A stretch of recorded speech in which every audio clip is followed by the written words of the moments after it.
Chapter 1. China Zhongdu. In the cold winter night of December, the cold wind kept sweeping through the streets, as if to take away the last trace of warmth in the world. A loud clang was heard. The big iron door of the fast food restaurant was slammed shut by Lianping. The girl on the side carefully rubbed her hands, blew out a breath of hot air and said, "The weather is too cold, let's hurry and catch the bus." The girl's name was Anna, and she and Lianping, who closed the iron door, were both university students nearby. They both worked part-time in this fast food restaurant. Although her clothes were simple, her beautiful face and the unique youthful aura of a young girl, especially her pair of straight and slender legs, made her look very charming. Lianping pulled the iron door hard, and after making sure that the door was locked, he shook his head and said, "No, I have something to do today, so I have to go to the other side." "Oh," Anna said softly, "then I'll go first?" Looking at Lianping's delicate face, her tone had a trace of disappointment, but Lianping didn't notice it. He said to himself, "Well, you have to be careful walking alone at night. Call me if you need anything. I'll go first." After that, Lianping waved his hand and walked away without looking back. Anna, who was behind him, looked at his departing figure, her face unknowingly flushed, and a trace of hesitation flashed through her eyes. Seeing Lianping walk further and further away, as if he was about to be submerged in the darkness, she took a deep breath and finally gathered her courage and shouted, "Hey, Lianping, wait!" "What's wrong?" Lianping turned his head and looked at Anna with a puzzled face. He only felt that the girl today was a bit strange, as if she had something on her mind, and when she was working she was always absent-minded. Sensing Lianping's gaze, Anna's breathing became rapid, and her small mouth was wide open, but she couldn't say a word. All the excuses that he had thought of earlier were swept away. He only felt that his mind was completely blank, and he couldn't remember anything. Lianping felt even more strange. He walked back to Anna's side and touched the girl's forehead with one hand. He frowned and said, "Why is your face so red? The weather is very cold. Did you catch a cold?" It was as if he was about to suffocate. Feeling Lianping's hand on her forehead, Anna's cheeks turned even redder in an instant as if she was about to faint. However, he no longer stuttered. He only blurted out what he wanted to say in a daze. "There's a new aquarium opening in the city this weekend. Can you accompany me to take a look?" "Oh sure." Lianping felt that the temperature on the other party's forehead was normal. She didn't seem to have caught a cold, so he relaxed. She shouldn't have caught a cold. However, it's cold these few days. Don't forget to wear more clothes and keep yourself warm. I'll contact you this weekend. I'll go first. Anna's head was still dizzy. By the time she returned to normal, Lianping had already disappeared, leaving only the girls' cheers echoing on the street. "Yeah." Lianping, who had already walked far away, naturally didn't hear the girls' cheers. His eyes swept across the street as he muttered to himself, "I remember that he was here.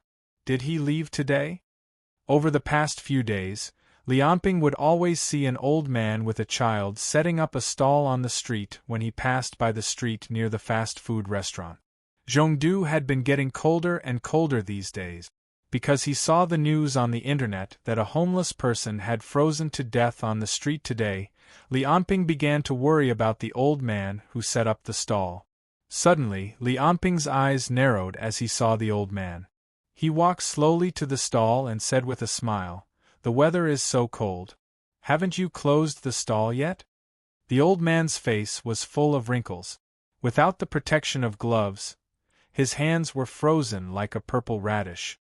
Seeing a guest coming to the door, he immediately said with enthusiasm, "Not yet. Just take whatever you like. 2 yuan each." On the old man's chest lay a 4 or 5-year-old boy. The little boy was tightly wrapped and had already fallen asleep. His small face was full of fatigue. Seeing this scene, Lianping's face darkened and didn't speak. Instead, he looked at the things on the stall. A few shabby second-hand books, Some outdated earrings, bracelets, and toys. To be honest, there were only a few people in Zhongdu who would pay for these things. But Lianping looked at them with relish, as if he was very interested. As a result, after bargaining, he bought all the things for 100 yuan. Before leaving, the old man stopped Lianping. "Little brother, you're a good man. I know you pity us grandfather and grandson, so you bought these broken things. But I really feel sorry for doing this." Lianping said with a smile, "Old man, what are you talking about? I think these things are very interesting. I'm going to sell them at school." The old man shook his head and didn't argue. He just took out a string of Buddhist beads and handed it to Lianping. "This old man doesn't have anything good. This string of Buddhist beads was consecrated by the master, so I'll give it to you. May Buddha bless you. Good people will be rewarded." After a while, Lianping couldn't resist the old man's enthusiasm. Finally, he put the Buddhist beads on his right wrist in front of the old man. After helping the old man to close the stall early, Lianping walked to the nearby bus station with the string of Buddhist beads in his right hand and a bag of things in his left hand. Lianping's family wasn't rich. As an orphan, although he was adopted, he had been taking care of himself since he was a student. Today's 100 yuan was his income for a day's work. It may cause him to eat cabbage and rice in the school cafeteria for several days. But he didn't feel pity. There were always dark corners in the world, but where there was darkness, there was light. Justice, fairness, these were the pursuit of most people in the world. The beauty in the human heart was the most important thing in a person's life. At this time, Lianping thought so in his heart and did so. But he didn't notice that when his mind was churning with these thoughts, the Buddhist beads on his right hand were exuding an inexplicable luster. When Lianping returned to the neighborhood, it was almost midnight. This neighborhood was far from the city. The houses in the neighborhood were very old, and there were all kinds of small advertising flyers everywhere. The small hair salons in front of the entrance were still flashing with ambiguous red lights. The prosperity of the central capital didn't seem to have left any traces here. Most of the residents in this community had already moved out, leaving behind only some migrant workers who were greedy for cheap rent or some old people who were reluctant to leave. Compared to the high-rise buildings in the city, the conditions here could be said to be extremely poor. But this was Lianping's home. When he was a child, he was picked up by his grandmother here and then adopted. Until he went to college, before living in a dormitory, Lianping had always lived with his grandmother.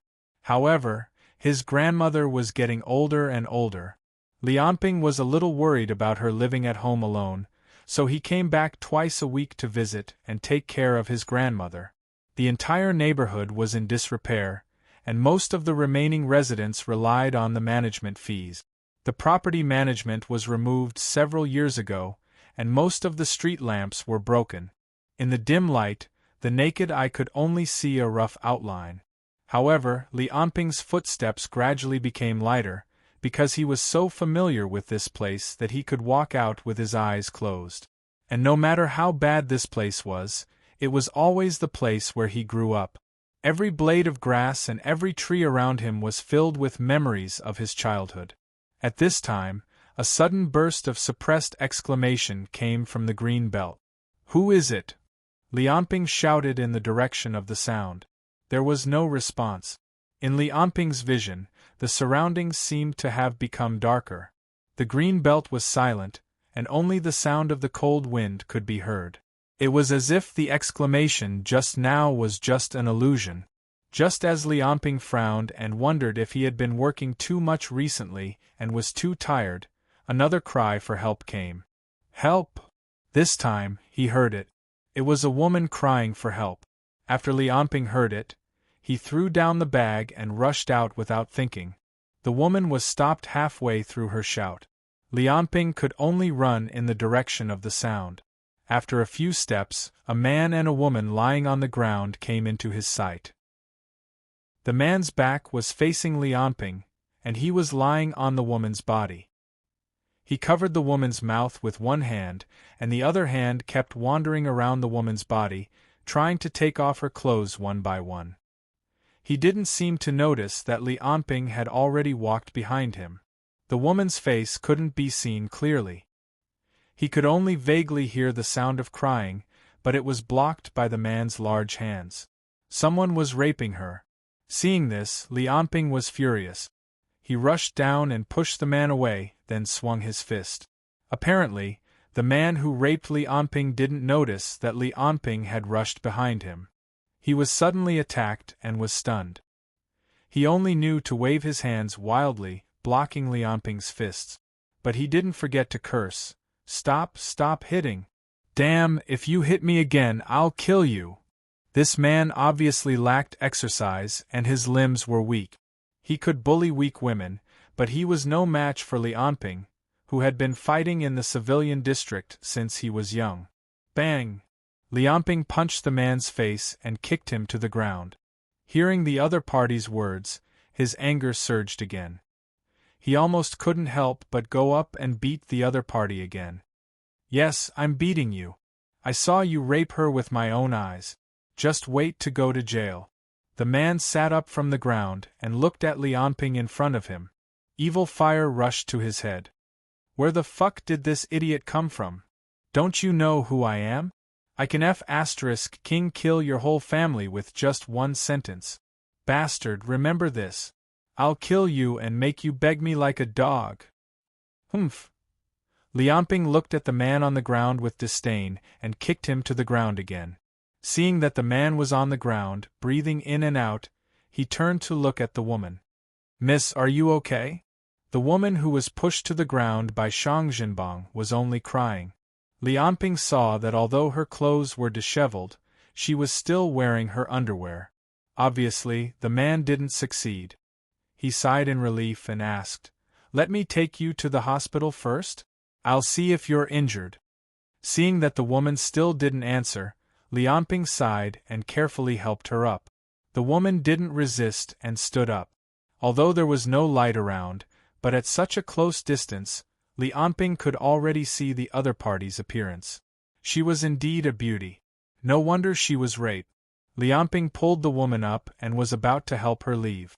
However, the man who had fallen to the ground just now took the opportunity to get up and limp outside. He didn't forget to turn around and yell at Li Anping, "Just you wait!" Seeing that Li Anping was about to chase after him, he was scared and quickly ran away. This kid. Li Anping was about to chase after him, but then he thought about it and asked the woman, "Do you know this man?" "Yes." Unexpectedly, the woman answered Li Anping this time. Li Anping was delighted and hurriedly asked, "My name is Li Anping, a college student at Tianqing University. What's your name?" "Wei Shishir." The woman's voice was still very small, like a frightened deer. While the two were talking, Li Anping had already helped Wei Shishir back to the street, and the man who ran away just now had already disappeared.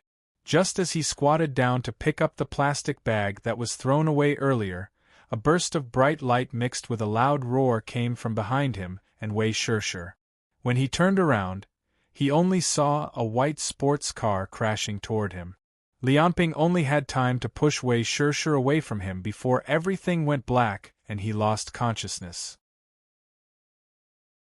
Chapter 2. The air in the hospital was filled with the smell of disinfectant. Li Anping opened his eyes. Just as he was about to move his body, a heart-wrenching pain hit him. He couldn't help but groan. The nurse on the side was alerted. "You're awake." The nurse saw Li Anping's twisted appearance from the pain and quickly came over to press him back down. "You were hit by a car and seriously injured. Don't think too much. Take a rest first. I'll get the doctor right away." What followed was a series of checks and greetings. But neither the nurse, the doctor, nor the patient on the side told him about his condition. Only the same look in their eyes made Li Anping's hair stand on end. "Doctor, when will I be better?" Li Anping couldn't stand this look anymore and couldn't help but ask. "Don't get too excited. Your car accident was very serious. When you were sent here, you were basically going to die. Although you survived through a strong will to live, the sequelae of this car accident may accompany you for the rest of your life. You have to be mentally prepared. Lianping's heart suddenly sank. He then asked urgently, "Doctor, will I be paralyzed?" Sigh. The doctor looked at Lianping's face, and a trace of pity flashed in his eyes. The central nervous system in your brain is seriously damaged. Even after recovery, your limbs will be weak for a long time and it will be difficult for you to move. If you want to fully recover, it may take 10 years, or even decades of exercise and treatment. Lianping only felt a pain in his chest. It seemed that there was a depression that couldn't be vented no matter what. With a last trace of hope, he looked at the doctor with a bitter face and asked, "If my limbs are weak, how big will the difference be compared to before the car accident?" The doctor shook his head. "You may not be able to get out of bed for more than half an hour a day.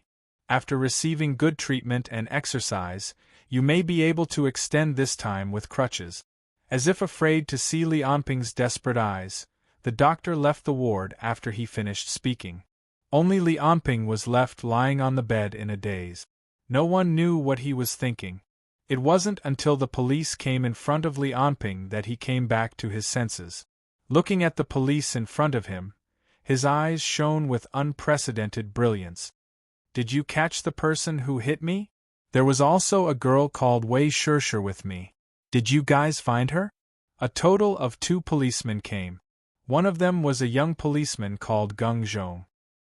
He looked at Lianping, who was lying on the hospital bed, and a trace of anger flashed in his eyes. "Don't worry.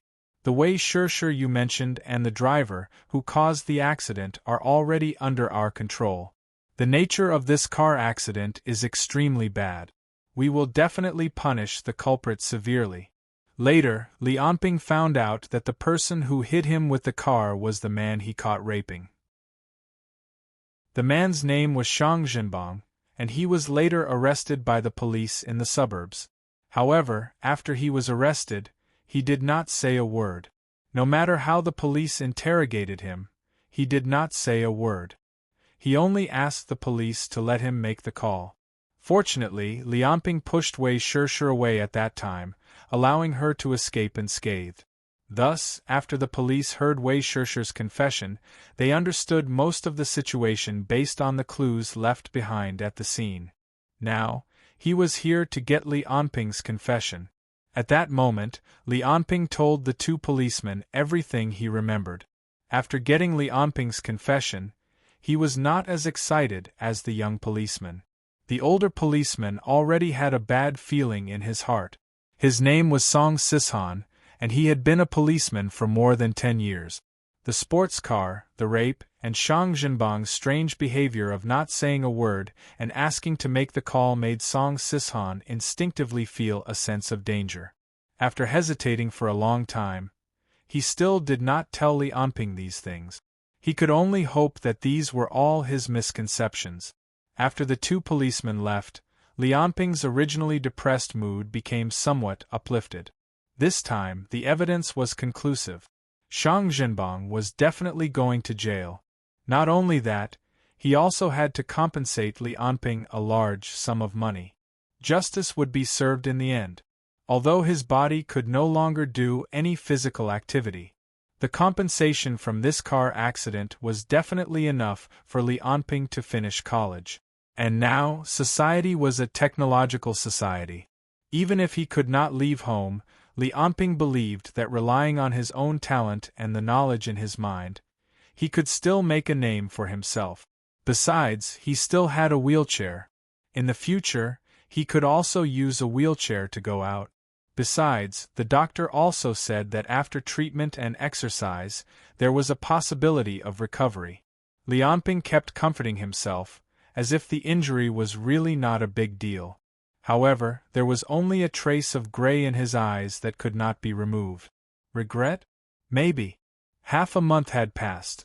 Lianping could no longer remember how many times his grandmother had cried in his hospital bed. After Anna came once on the 3rd day of the car accident and learned of his condition, she never appeared again. His classmates and friends had also come once, and the school had even organized a donation for him. However, after the school leaders were interviewed by the reporters, there was no more news about this matter. Li Anping still remembered the strange voices of his uncle and aunt, who were his grandmother's biological son and daughter-in-law, when they came to the ward. "This ward costs a lot of money every day, right? The old lady's monthly pension is only so much. Now that it has been handed over to the hospital, what will happen to her coffin money in the future?" "Mom, this is not something that can be solved in a day or two," I asked the doctor. "This kid is equivalent to being paralyzed. He is a useless person. Are you going to raise him for the rest of his life? What do you mean by waiting for the court to award compensation? Do you think I am stupid? Any lawsuit now will result in a sentence of 5 to 6 years. By then, it will be too late. I don't care. Anyway, if you want to raise this bastard, then you don't have me as your biological son. Let this useless person send you to your grave." Faced with such a question, Li Anping wanted to say something. However, reality was like a huge rock pressing down on his body. He watched the two leave and could not say a word. The days became more and more depressing. Being paralyzed mentally was more terrible than physical. It was more hopeless than Li Anping imagined. Fortunately, there was still hope in this world. Now, the only joy in his life was reading the news online. Sports car, rich second generation, rape, bravery for justice, and car accident. As soon as Li Anping's news appeared, it quickly grabbed the headlines of major news and newspapers. The internet was full of people discussing this matter. Of course, the public opinion was also on the side of Wei Shishir and Li Anping. Every development of the incident, every report by the reporters, and every praise from people became the greatest joy in Li Anping's life. On the internet, there was even a theme website for this incident. Countless people were waving flags and shouting, hoping that the government would punish the murderer severely. Therefore, the thing he looked forward to the most now was the court hearing. Every day, he put his phone on the bedside, waiting for the court to summon him. However, the strange thing was that Wei Shishir had not come to see him since his car accident. She did not even call him, which made him somewhat puzzled. And uncle and auntie, after saying those words to grandma, actually appeared again. The two of them nodded and bowed as they followed behind an arrogant middle-aged man in a suit and leather shoes with flattering expressions. "You are Li Anping, right?" The man raised his head high and looked at Li Anping arrogantly. "I am Su Lichuan from Jinmen Law Firm. Here is 1 million. The man took out a check from his pocket. "As long as you slightly change your testimony, he is yours." Li Anping sneered angrily. "Oh?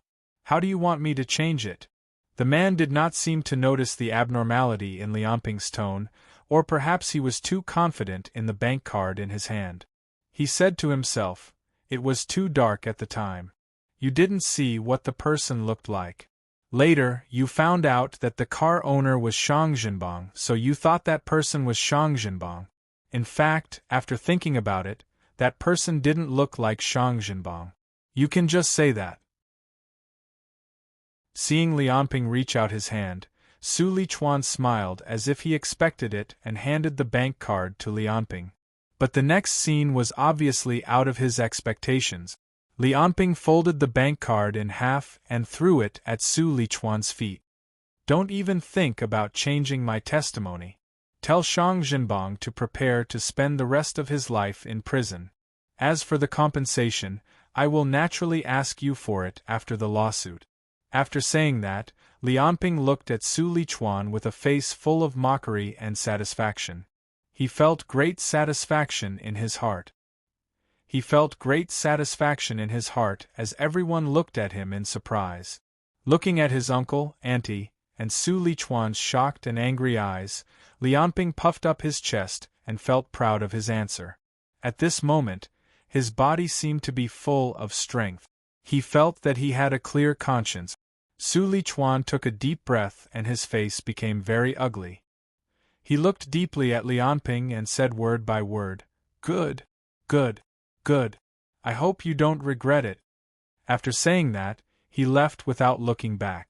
After Su Lichuan left, Lianping faced his uncle and auntie's angry faces. "Lianping, are you crazy?" The auntie spat on his face. "You?" Lianping looked at the auntie in surprise. He didn't expect her to do this. "Lianping, what do you want?" Lianping's uncle grabbed Lianping's shoulders with both hands and shook him fiercely. "Our family also raised you to this age? Is this the most benevolent? My mom is in her 70s, and now she has to come every day to take your shit and pee. Do you want to make her anxious to death?" "But the auntie poked Lianping's forehead and scolded, "You little bastard, what else do you have to say? What else can you do besides causing trouble since you were young? Do you know how much trouble you caused this time? Shang Jinbang's father is called Shang Angua, the mayor of Zhongdu City. Do you have to kill our whole family to be at ease?" The auntie cried and hit Lianping's body. She didn't stop until his grandmother came to deliver food. Then there was another quarrel. During this time, Lianping sat on the bed in a daze. His eyes were unfocused, and he felt a throbbing pain in his heart. He couldn't tell whether it was because of the wound or because of what the auntie just said. Why is this happening? Why do I have to be scolded by my own family when I insist on justice? Is it wrong to insist on justice? Lianping was only 20 years old this year, but in the past 20 years, he could say with a clear conscience that he was a righteous person who pursued justice. Is it wrong for me to be brave? Is it wrong for me to stick to my principles? I don't accept bribes, I don't associate with bad people, is it wrong? Why do I make my grandmother suffer? Why do I make uncle and auntie turn against me? No, I'm not wrong. Lianping's eyes flashed, as if he had figured something out. As long as I win the lawsuit, after Shang Jinbang is sentenced, after the court awards the compensation, the facts will prove that I'm right. The compensation will be enough for my grandmother, uncle, and auntie to live a good life. There is nothing wrong with upholding justice. It's just the darkness before the dawn. On the other side of Zhongdu City, in a magnificent apartment, Shang Jinbang was lying on the sofa, playing with the remote control in boredom, but his eyes didn't look at the TV. It wasn't until the door was opened and he saw a middle-aged man walk in that he jumped up. "Dad, why did you give that kid money? He dared to hit me." Shang Jinbang rushed in front of the man and said impatiently, "As long as you give me 100,000, I'll immediately let Brother Hua and the others kill that kid. I'll see how he testifies in court." The man, who was Shang Jinbang's father, Shang Angua, coldly stared at Shang Jinbang. "Haven't you caused enough trouble? You've completely disgraced me this time. And how many times do I have to say, those hoodlums, why are you hanging out with them? They're all good-for-nothings, they'll only lead you astray." Shang Jinbang obviously didn't dare to talk back, and could only listen to his father's scolding. Until a phone call interrupted him. "Hello? Old Su, how's it going?" "NN. I got it." Shang Angua hung up the phone and his brows deeply wrinkled. Shang Jinbang carefully looked at Shang Angua's face and asked, "Dad, is it Uncle Su who called? How's it going?" "Lianping won't take the money. He said he'll never change his testimony." Hearing this, Shang Jinbang immediately became enraptured and shouted, "I told you this kid is restless, didn't I? Dad, he thinks the money is too little and wants to blackmail us. Just listen to me and kill him. Leave it to me, I won't leave any evidence behind."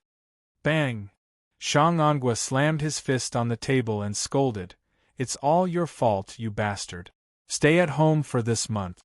When this is over, go abroad immediately and don't let me see you again. I'll be responsible for the next thing. Don't mess around, and don't let your brother know. He's at a critical moment now." "Yes, I got it." Seeing that Shang Angua was angry, Shang Jinbang immediately lowered his head and became well-behaved. However, he was secretly happy. "Ha ha ha, when I go abroad, I'll be a bird flying in the sky and a fish swimming in the sea. Dad won't be able to control me anymore. I can also go play with my brother, haha. Chapter 3. He wanted to rape me, and then Shang Zhenbang came to save me. In the end, he wanted to kill us, so Shang Zhenbang hit him with the car. Wei Shishir pointed at Li Anping and said coldly, "He's the rapist." There was a 360-degree reversal in the development of the whole incident. Li Anping never dreamed of such a reversal. After leaving the court, Li Anping's mind was blank. Only Shang Zhenbang's wild laughter before he left was like a knife stabbing into his chest, making him breathless. According to news from this station, there was a new development in the rape and car accident case that had attracted the public's attention. The rapist pretended to be a hero? Was it the police's malfeasance? Or was it the lack of a system? Some people revealed that Li Anping was originally a gangster. In the past, he often beat up the grandmother who adopted him and took her pension for himself. This time, it was expected that he would be tempted by her. It was reported that after the incident, Li Anping threatened the victim, saying that if she didn't do as he said, he would kill her whole family. Shang Zhenbang said that after the incident, Li Anping called him and said that if he didn't give him 5 million, he would sue him until he went to jail. After receiving the news of Li Anping's rape case, Tiancheng University expelled him on the same day. They said that the school still needed to be strengthened. Moral education for students.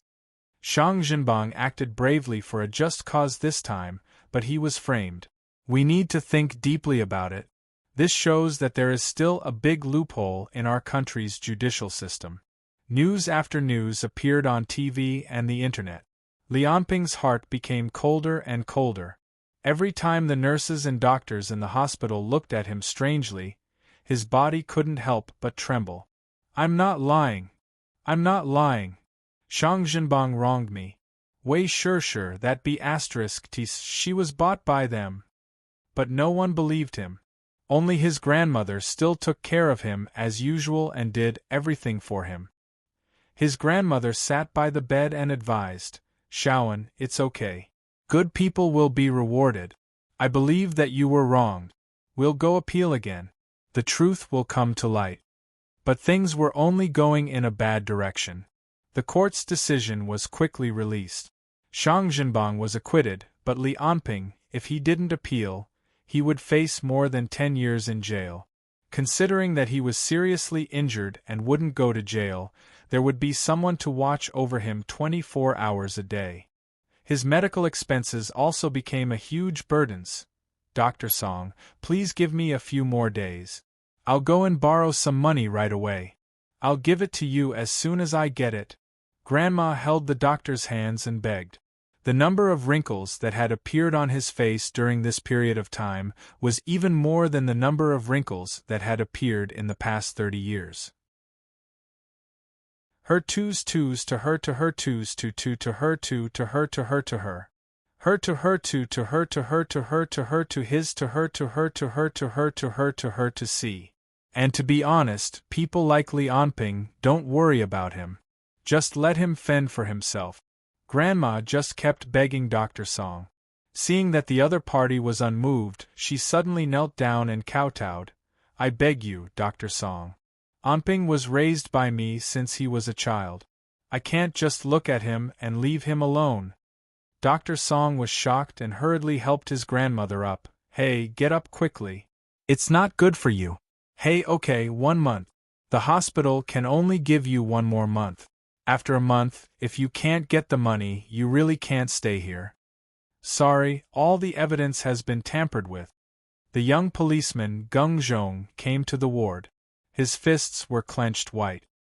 He was Li Anping's only friend and the only policeman who was still investigating the case. The other policemen had already taken the opportunity to avoid him. But he was just a rookie policeman. How could he reverse the case for Li Anping? Every time he came to visit Li Anping, he could keep cursing Shang Zhenbang and Wei Shishir. "That bitch!" After she came out of the court, She got in Shang Anbang's car and left. What a bitch. In addition to his friends, Li Anping was lying in the hospital, but strangers came to him almost every day. You scum. A bowl of water was poured on his head, but he was indifferent. You scum, why don't you die? A man broke through the police's blockade, came to Li Anping's bed and gave him a punch. Li Anping silently endured. I'm sorry, we have to take back the school's donation. Also, this is your diploma. The school representative came to his bed and said with a sarcastic tone. Li Anping did not respond. He was lying on the bed like a dead person. Only the tears in the corner of his eyes showed that he was still alive. Li Anping is innocent. This is obviously Shang Anbang and Wei Shishir colluding to frame him. Shang Anbang's father is the mayor of Zhongdu. Li Anping was framed. The OP is brainless. No explanation. Li Anping, this scum, has someone to back him up.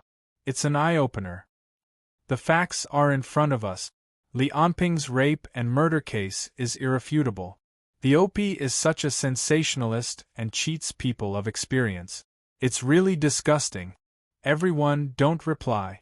It's a scam. Li Anping posted on various major websites, looking for his last comfort, but his words were quickly drowned out by countless saliva. The other party did everything. Not only did they bribe the government, but they also did not let go of the internet. A large number of internet pushers cooperated to spread rumors. Even if some rational people spoke up and suspected that Li Anping was wrong, they were also quickly drowned in the vast internet water army. Li Anping persisted alone and went to many well-known forums and websites. In the end, his account was only banned. He had almost no social connections now. From elementary school to university, no one was willing to have anything to do with a scum like him. The only one was the young policeman, Geng Zhong, who often came to see him. After scolding Shang Zhenbang and Wei Shishir, he always said solemnly, "Don't worry, don't give up. I've been investigating in private. One day the case will be reversed." Perhaps this was Li Anping's only hope now.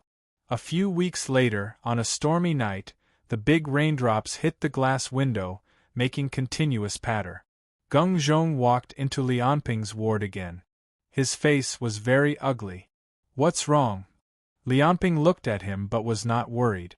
No matter how bad things were, could it be worse than him now? "What I'm going to say later, you have to calm down. Don't get agitated." "What's wrong? Did I add to the crime again?" "Your grandmother, she's in trouble." After Li Anping heard this sentence, he only felt dizzy, and his whole person almost fainted. He forced himself to stay calm and stared at Geng Zhong. "What's going on? Although you gave up on treatment, your grandmother didn't. She didn't give up. She helped raise money for your medical fees behind your back. She sold lunchboxes on the streets alone. Yesterday, when she was cooking at home, she got gas poisoning. Good job, Brother Yang." Shang Zhenbang nodded in satisfaction and said to the bald man in front of him, "This toast is to you." "It's nothing, young Master Shang. If it weren't for you taking care of us brothers, we wouldn't be here today." In a private room in a luxurious hotel, Shang Zhenbang and three youths who looked like gangsters were sitting together, drinking and chatting. "I'm being watched closely by my dad right now. I might have to leave the country soon. If it weren't for you, Brother Hua, I would have suffocated to death in my stomach," Shang Zhenbang said with a red face and a slurred tongue. Opposite him, Bro Hua was all smiles. "How would we dare to neglect young Master Shang's orders? Come, Wolf, old Noah, let's toast to young Master Shang." The other two youths also came up to Shang Zhenbang to toast. At first glance, one could tell that these two men were strong and muscular. They looked like bodybuilders with muscles all over their bodies. Now, they kept pouring wine into Shang Zhenbang's mouth and kept praising him. After eating and drinking, Shang Zhenbang suddenly sighed. Bro Hua saw this and immediately asked, "What's wrong, young Master Shang? Is there something bothering you?" I killed the old one, but left the young one. Shang Jinbang sighed. It's a pity that the kid is being watched by the police in the hospital. He got lucky this time. Hearing this, Brohua suddenly waved his hand. Wolf and old Nual walked out of the room to make sure no one was eavesdropping. Young Master Shang, actually, it's not like we don't have a solution for this person being watched by the police. Shang Jinbang heard this and his face lit up. Brohua? You have a way? What way do I have? If young Master Shang's father is willing to do it again, that kid will be squashed to death immediately. Brohua flattered. Let my father put that kid in jail. He already scolded me to death. How can I let him do it again?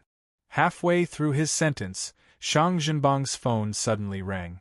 Hello? Got it, got it. Hearing the caller's voice, Shang Anping smiled. Baby, I'm having a meal with a friend. You want to buy a LV bag? No problem, just use the credit card I gave you. It's not a problem to buy the whole shop. After a round of mushy talk, Shang Anping reluctantly hung up the phone. Brohua curiously asked, Young Master Shang, a call from your girlfriend? What a loving couple. I didn't expect young Master Shang to dote on his girlfriend so much. Shang Jinbang laughed. Hey, sure, and I got to know each other after a fight. When I went to look for her to change her testimony, we chatted for a while and immediately hit it off. She must be after your money. Although he was cursing in his heart, Brohua didn't dare to show it. Young Master Shang, about that kid Lianping. Oh right, Brohua, do you have a way? If you have a way to kill him, I'll give you 1,000,000 as payment for your tea. Shang Jinbang patted his chest and said, All right, young Master Shang. With your words, us brothers will fight for you even if we have to sacrifice our lives. Money is secondary. The key is that us brothers can't take this lying down. Brohua's eyes lit up as he said this. At that moment, the two of them became intimate again. After a few glasses of white wine, the atmosphere was lively. The two of them then went to the nightclub with their arms around each other's shoulders. Chapter 4. The sky was white and the ground was white. Other than white, it was still white. Lianping walked on the white ground alone. Apart from Lianping, there was nothing else in the vast expanse of white. His eyes were empty, and his face was full of confusion. Just like that, he walked alone on this piece of land. He kept walking, suddenly, a black crow flew over his head. Caw, caw. The crow stopped beside him, tilted its head, and looked at Lianping, who kept walking forward. It seemed to be wondering why the other party kept walking. Caw, caw. The crow flew to Lianping's shoulder and looked at him quietly. Lianping seemed to be unaware. His face was expressionless as he continued to walk forward. The crow suddenly opened its mouth wide. Its upper and lower jaws unbelievably opened 180 degrees. Blood kept flowing out of the corner of its mouth. Its whole mouth looked like it was about to be torn apart. The big mouth bit toward Lianping's head. Lianping did not resist. His neck was broken, and his entire head was swallowed. Blood spurted out of his chest like a fountain from the wound. Ah! Lianping woke up on the hospital bed. How many times? Ever since he lost the lawsuit, he had lost count of how many times he had had the same nightmare. Every time, he would be eaten by a crow. However, after waking up from the nightmare today, Lianping did not worry or think anymore. Because, compared to the world in the nightmare, the real world was the real hell. Grandma is really dead. He screamed in pain. His limbs curled up like a pitiful worm lying on the bed. My only family member is also dead. Am I really wrong? Why is upholding justice wrong? Why is pursuing justice like this? Why is God punishing me like this? Lianping wanted to cry, but his tears had already dried up.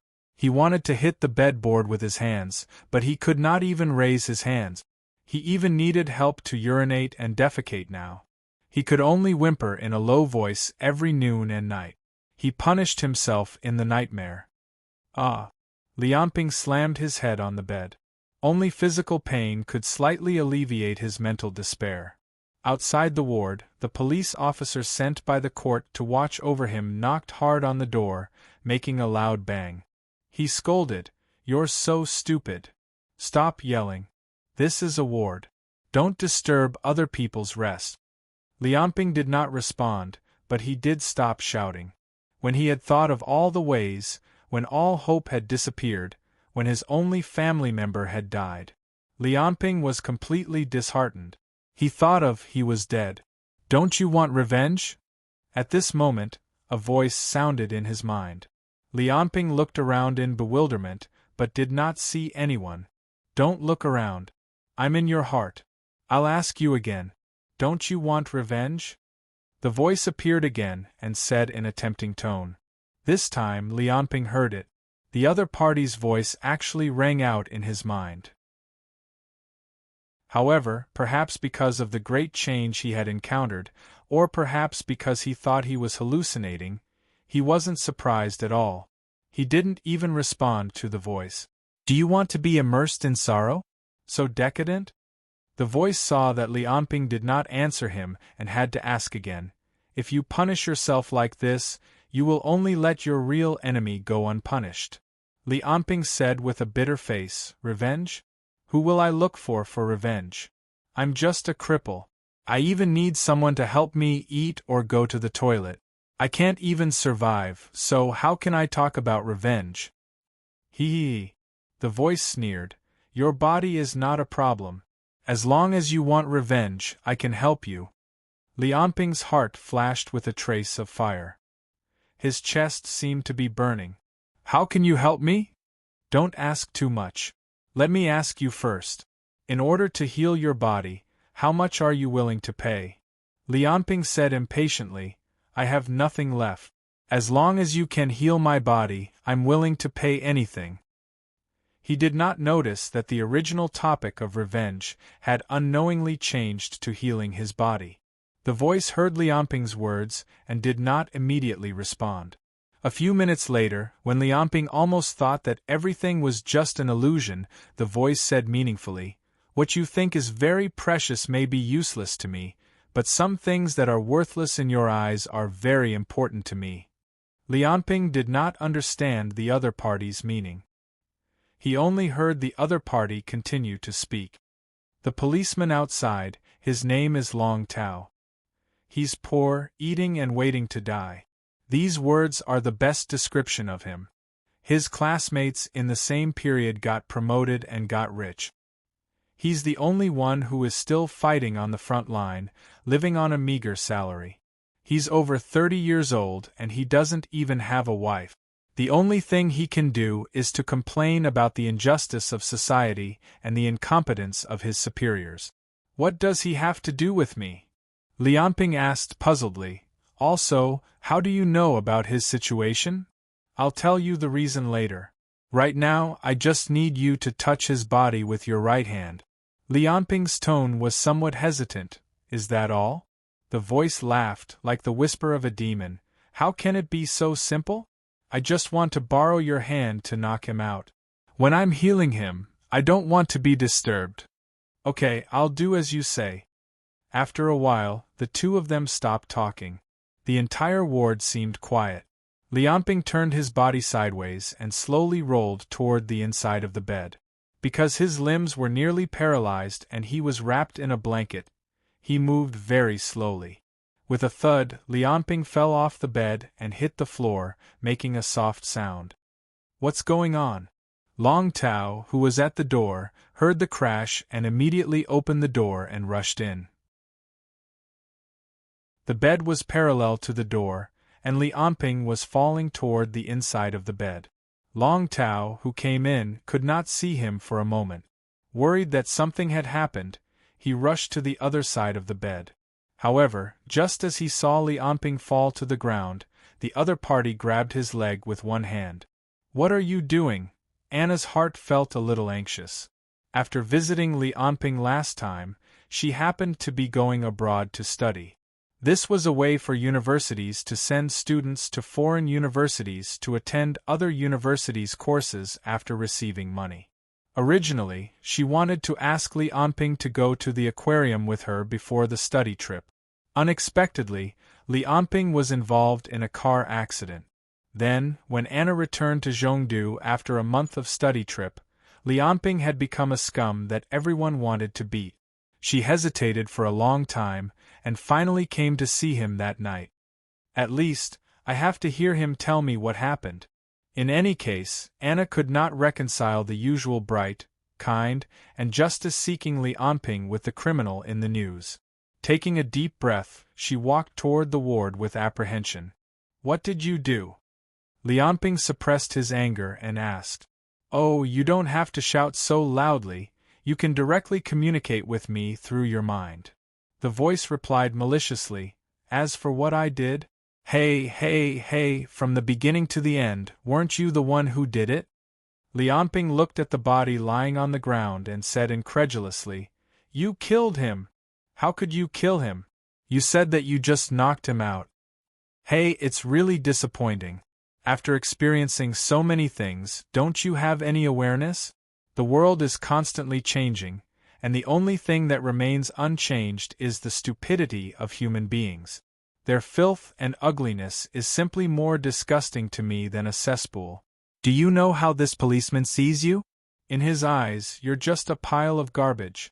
He has sold a lot of information about you to the media. He even had the idea of torturing you more than once. When you experience more things, you will realize that there are countless sins hidden behind everyone's back. Successful people will be blamed, hostile, and jealous, while the losers will be despised, bullied, and enslaved. All human beings, consciously or unconsciously, show malice to others. In the end, no matter who it is, what he can get in the end is only boredom and helplessness." Every word of the voice was like an evil whisper. Li Anping felt like he was receiving some kind of cult sermon. But he still couldn't let it go. Just a moment ago, a life was lost in his hands. Just as he touched Long Tao's leg with his hand, the other side immediately fell down. A wave that was hard to detect with the naked eye rushed from Long Tao's body to the prayer beads in Li Anping's right hand. The prayer beads should have been confiscated by the policeman, but now it suddenly appeared. Li Anping looked at the prayer beads that suddenly appeared on his right wrist and seemed to have noticed something. "You're inside this prayer bead? What kind of evil thing are you? I'm going to destroy you. I can't let you harm people anymore." Li Anping pulled the prayer beads out. "This prayer bead is just a temporary shelter, and now I found a better one." The voice laughed proudly. "Moreover, are you sure you want to stop cooperating with me? Your body can be healed immediately." Li Anping threw the prayer beads out of the window. "No need, I won't listen to anything you say, you devil." I said, "I'm no longer in the prayer beads." The voice still appeared in Li Anping's mind. "It's your ignorance, kindness, and hatred that woke me up, and the policeman's death was also caused by you. You can no longer withdraw." "I can, as long as I don't promise you anything." Just as the two were arguing, Anna walked into the room. She opened her eyes wide and looked at Li Anping and Long Tao, who had fallen on the ground. She said in surprise, "What happened to you guys?" "Kill her, she witnessed everything. You must kill her immediately to silence her. Put your hand on her body, I will eat her soul." The voice bewitched Li Anping. "Don't even think about it." Li Anping shouted at Anna, "Anna, quickly help him up. He suddenly fell ill. Quickly get the doctor to take a look at him." He was still hoping that Long Tao wasn't dead. Anna seemed to have just reacted. She ran over in a panic and wanted to help Long Tao's body up. "Don't worry about that." Li Anping quickly stopped her, afraid that she would be attacked. "Quickly go find the doctor, he's not breathing anymore." "Oh, okay." Anna was at a loss. After hearing Li Anping's order, she subconsciously did as she was told and ran out of the door to find the doctor. But as soon as she went out, she felt like she had hit a mountain. She was pushed back by a huge force. "Lao Nua, it seems like we came at the right time. Chapter 5. Wolf slowly walked into the ward, looking at Li Anping and Anna with an unbridled gaze. He had a lit cigarette in his right hand, completely ignoring the hospital's no-smoking sign. Looking at Long Tao, who seemed to be unconscious, Wolf broke into a smile. I was wondering how much it would cost to bribe this police officer. I didn't expect you to save it for me. After saying that, he casually tossed the cigarette aside and used one hand to grab Anna, who had been pushed to the ground by him. Ah! Anna was about to scream, but Wolf covered her mouth with his hand. She felt a strong force coming from his hand, making her unable to move. Shoo! Listen to me, don't scream. Wolf stood behind Anna, covering her mouth with one hand and hugging her waist with the other. He breathed out a mouthful of hot air on Anna's neck, and his eyes became a little greedy. You're not bad looking. What a pity. How could you fall in love with an unlucky cripple with your looks? Anna's body trembled. Being hugged from behind by a strange man, her eyes were full of fear, and she could only look at Li Anping for help. Who are you? What do you want? Li Anping glared at Wolf and the others, and at the same time roared in his heart, Hurry up and save him, I know you can do it. The voice said nonchalantly, But why should I do that? This woman saw us kill Long Tao. If he is killed now, it will save us the trouble of silencing him. You devil! Li Anping's gaze softened. Let him go, you're here for me, right? She has nothing to do with me. Ha! You were glaring at me so fiercely just now, I thought you were going to fight me to the death, hero? Wolf laughed wildly. He stuck out his tongue and licked Anna's cheek. But I won't let him go, what can you do? Seeing Li Anping lying on the ground with eyes that looked like they were about to spit fire, Wolf's expression became even more smug. All right, Wolf, you should have let this woman go just now, Old Nua said expressionlessly as he followed behind Wolf and closed the door to the ward. Compared to Wolf's hooligan tone, he sounded more like a professional killer. Since there's someone holding the fort this time, it's fine to take one more person away, Wolf said nonchalantly. At the same time, he touched her stomach with one hand and slowly moved towards Anna's upper body.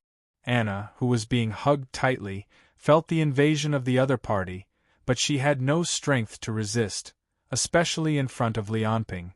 She was shocked and scared, and tears kept flowing from the corners of her eyes. Since the other party called out their own nicknames so easily, it's obvious that they don't plan to let us go. We have to find a chance to kill them. In Li Anping's mind, the voice sounded again. Seeing that Li Anping did not react, he continued to urge, These two are not ordinary people. We have to strike first to gain the upper hand. Do as I say. We'll sneak attack and kill one of them first. Only then will we have a chance. I can't kill them. I just have to stop them.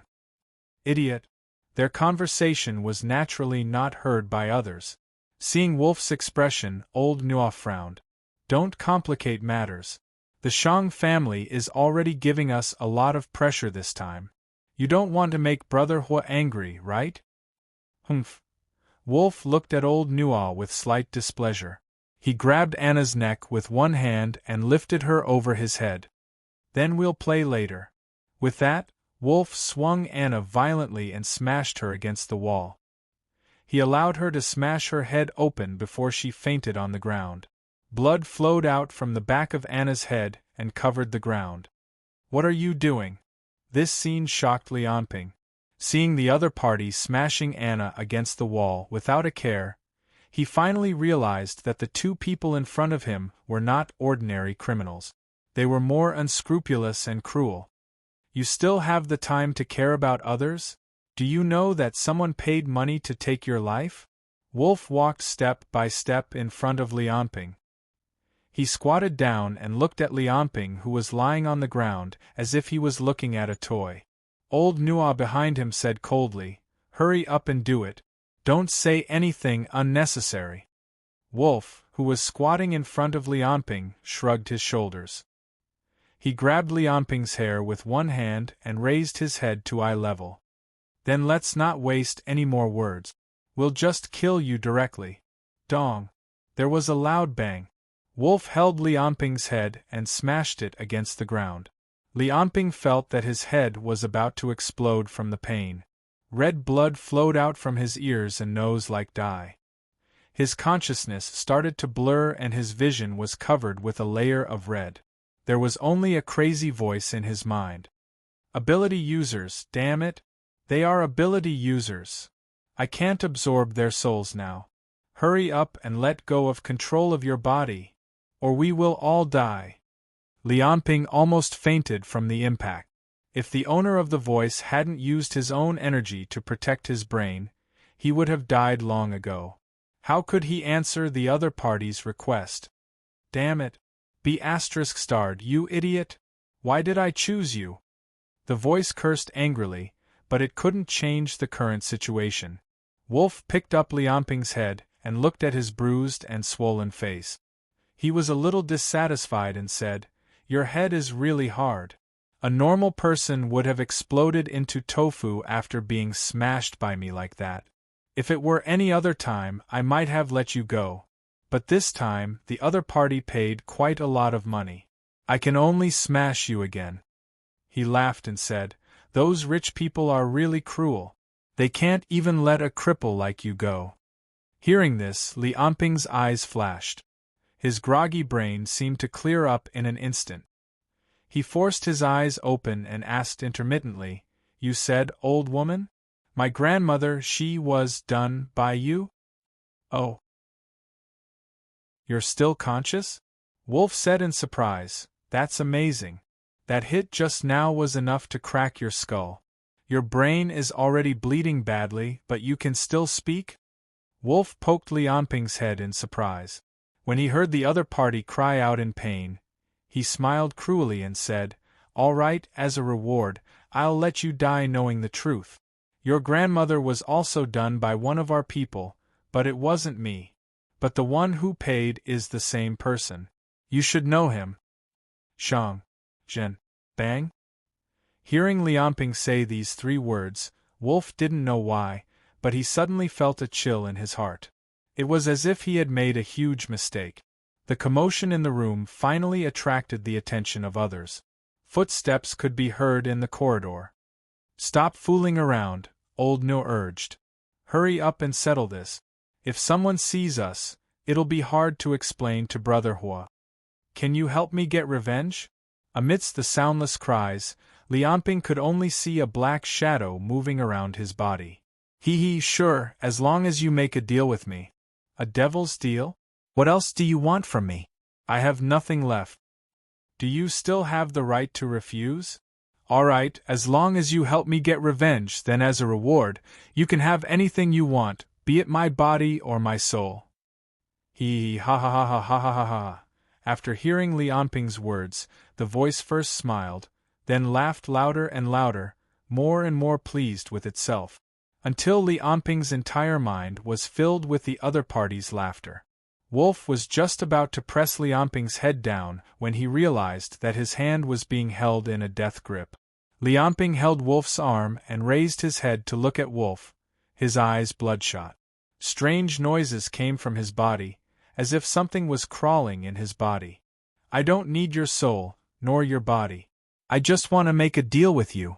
The soul power I just absorbed is enough to give you superhuman physical strength for a short period of time, but it can only last for 5 minutes. You have to kill them in 5 minutes and then escape." The voice's words were still echoing in Lianping's mind. Then, a cruel and evil power began to spread throughout his body. His physical injuries healed at an incredible speed, and his strength increased. His muscle fibers became thicker and his bones stronger, allowing him to exert more strength. Lianping felt as if he had been reborn. His physical condition was many times better than it had been in the past. "Ah!" he roared, raised his fist and punched Wolf's chest. Wolf didn't back down and punched Lianping in the stomach. Wolf thought, "My ability is muscle enhancement. You want to compete with me in strength?" But the result was the opposite of what he had expected. Wolf's chest was almost cracked, and half of his ribs were broken. He kept vomiting blood. His opponent, on the other hand, looked unscathed. It was as if Wolf's attack had only scratched an itch. At this moment, Wolf could no longer care about anything else. With a loud cry, his arms swelled up at a speed visible to the naked eye. They were almost twice as thick as before, and after barely managing to knock Li Anping's punch away, he quickly retreated. Old Nuo had already reacted, but he didn't expect that Wolf, an ability user, would be defeated so easily. Seeing Wolf retreat, he pulled out the dagger at his waist and stabbed it at Li Anping's waist. Kill them all. Eat them all. Their souls, their bodies, nothing will be left. At this time, Li Anping's eyes were red, and his expression was crazed. He only had eyes for Wolf. Letting old Nuo stab the dagger into his waist, he pushed him away. With a kick, he rushed towards Wolf again. Holding Wolf's shoulder, he bit at his opponent's neck. The pain only made him crazier. Li Anping didn't know how to fight properly. He was just following his instincts. With a tearing sound, he bit Wolf's neck. Pulling and pulling, he tore off a large piece of flesh. Wolf's scream echoed throughout the hospital. His neck was almost broken. Blood spurted out from the wound like a fountain, dyeing him and Li Anping red. But Wolf was an ability user, and he could control and strengthen his muscles. He didn't die immediately from such a serious injury. Instead, he struggled even harder. He was scared stiff by Li Anping's craziness, and the only thing on his mind was to survive. As the flesh on his neck was torn off, he pounded his fists at Li Anping like a madman. Finally, taking advantage of his opponent's retreat, he broke through the door and fled without looking back. With a squelch, old Nuo took advantage of this opportunity to stab Li Anping in the back, piercing his lung. Li Anping roared angrily. He turned around and sent old Nuo flying with a slap. Then he rushed out with Wolf. Old Nuo was just an ordinary person. Although he was a retired Special Forces soldier, his physical fitness couldn't compare to an ability user's. After being sent flying by Li Anping's powerful slap, he felt like his bones were about to fall apart. He was dizzy and couldn't stand up.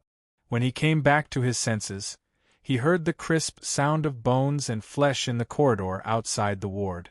He also heard Wolf's increasingly weak roar and the screams of the other patients and nurses. 10 seconds later, when Wolf's face was covered in blood and there were teeth marks on his forehead, he finally crawled back to the door. He reached out his hand to old Nuo as if to ask for help. But before he could call for help, his head was grabbed by a bloody hand and dragged back. Only a series of chewing sounds could be heard from outside the door. After a heart-wrenching scream, the sound stopped abruptly. Monster! Seeing this, old Nuo swallowed hard and suddenly jumped out of the window. He couldn't go out anymore. Outside the window was only the 3rd floor. With his skills, he would at most suffer some minor injuries. After rolling on the grass downstairs to ease the impact, old Nuo ran toward the hospital entrance in a panic. 5 minutes later, a large number of police cars arrived. The only things they could find were a fainted girl, a police officer's corpse, and a pile of mangled remains. Chapter 6. The dim light, the pungent smell. Although it was not the first time he came to the morgue, Huang Linjun still felt uncomfortable all over. Pushing open the door of the morgue, he saw Wolf's body lying on the autopsy table. The surrounding trays were still filled with blood, pieces of meat, and some tools that Huang Linjun could not name. The victim was found in the hospital yesterday. Originally, this kind of murder case was not under Huang Linjun's jurisdiction, but because of the unusual nature of the case, the police chief of Zhongdu City pulled him out of bed with a phone call. How violent! Looking at the body in front of him again, Huang Linjun could not help but frown. The limbs were broken, the neck was torn open, and there were large areas of tissue contusions all over the body. There was even a hole in the skull. If he had not analyzed the case beforehand, Huang Linjun would have thought that this was the work of a psychopathic murderer. He stood by the autopsy table and waited for a while. Then, the forensic doctor, Zhang Wei, walked in. "They actually called you over? Haha, the guys in the key case investigation unit can finally be released." Zhang Wei was a little surprised to see Huang Linjun looking at the body. He said as he tidied up the equipment, "I have already sent the autopsy report to your email. You still have the mood to look at this pile of minced meat? You should know that the 2 newbies who brought the body here yesterday almost vomited their livers out. To be honest, this is the most ferocious corpse I've seen in all my years in this line of work." Huang Linjun turned to look at Zhang Wei and smiled. "It can't be helped.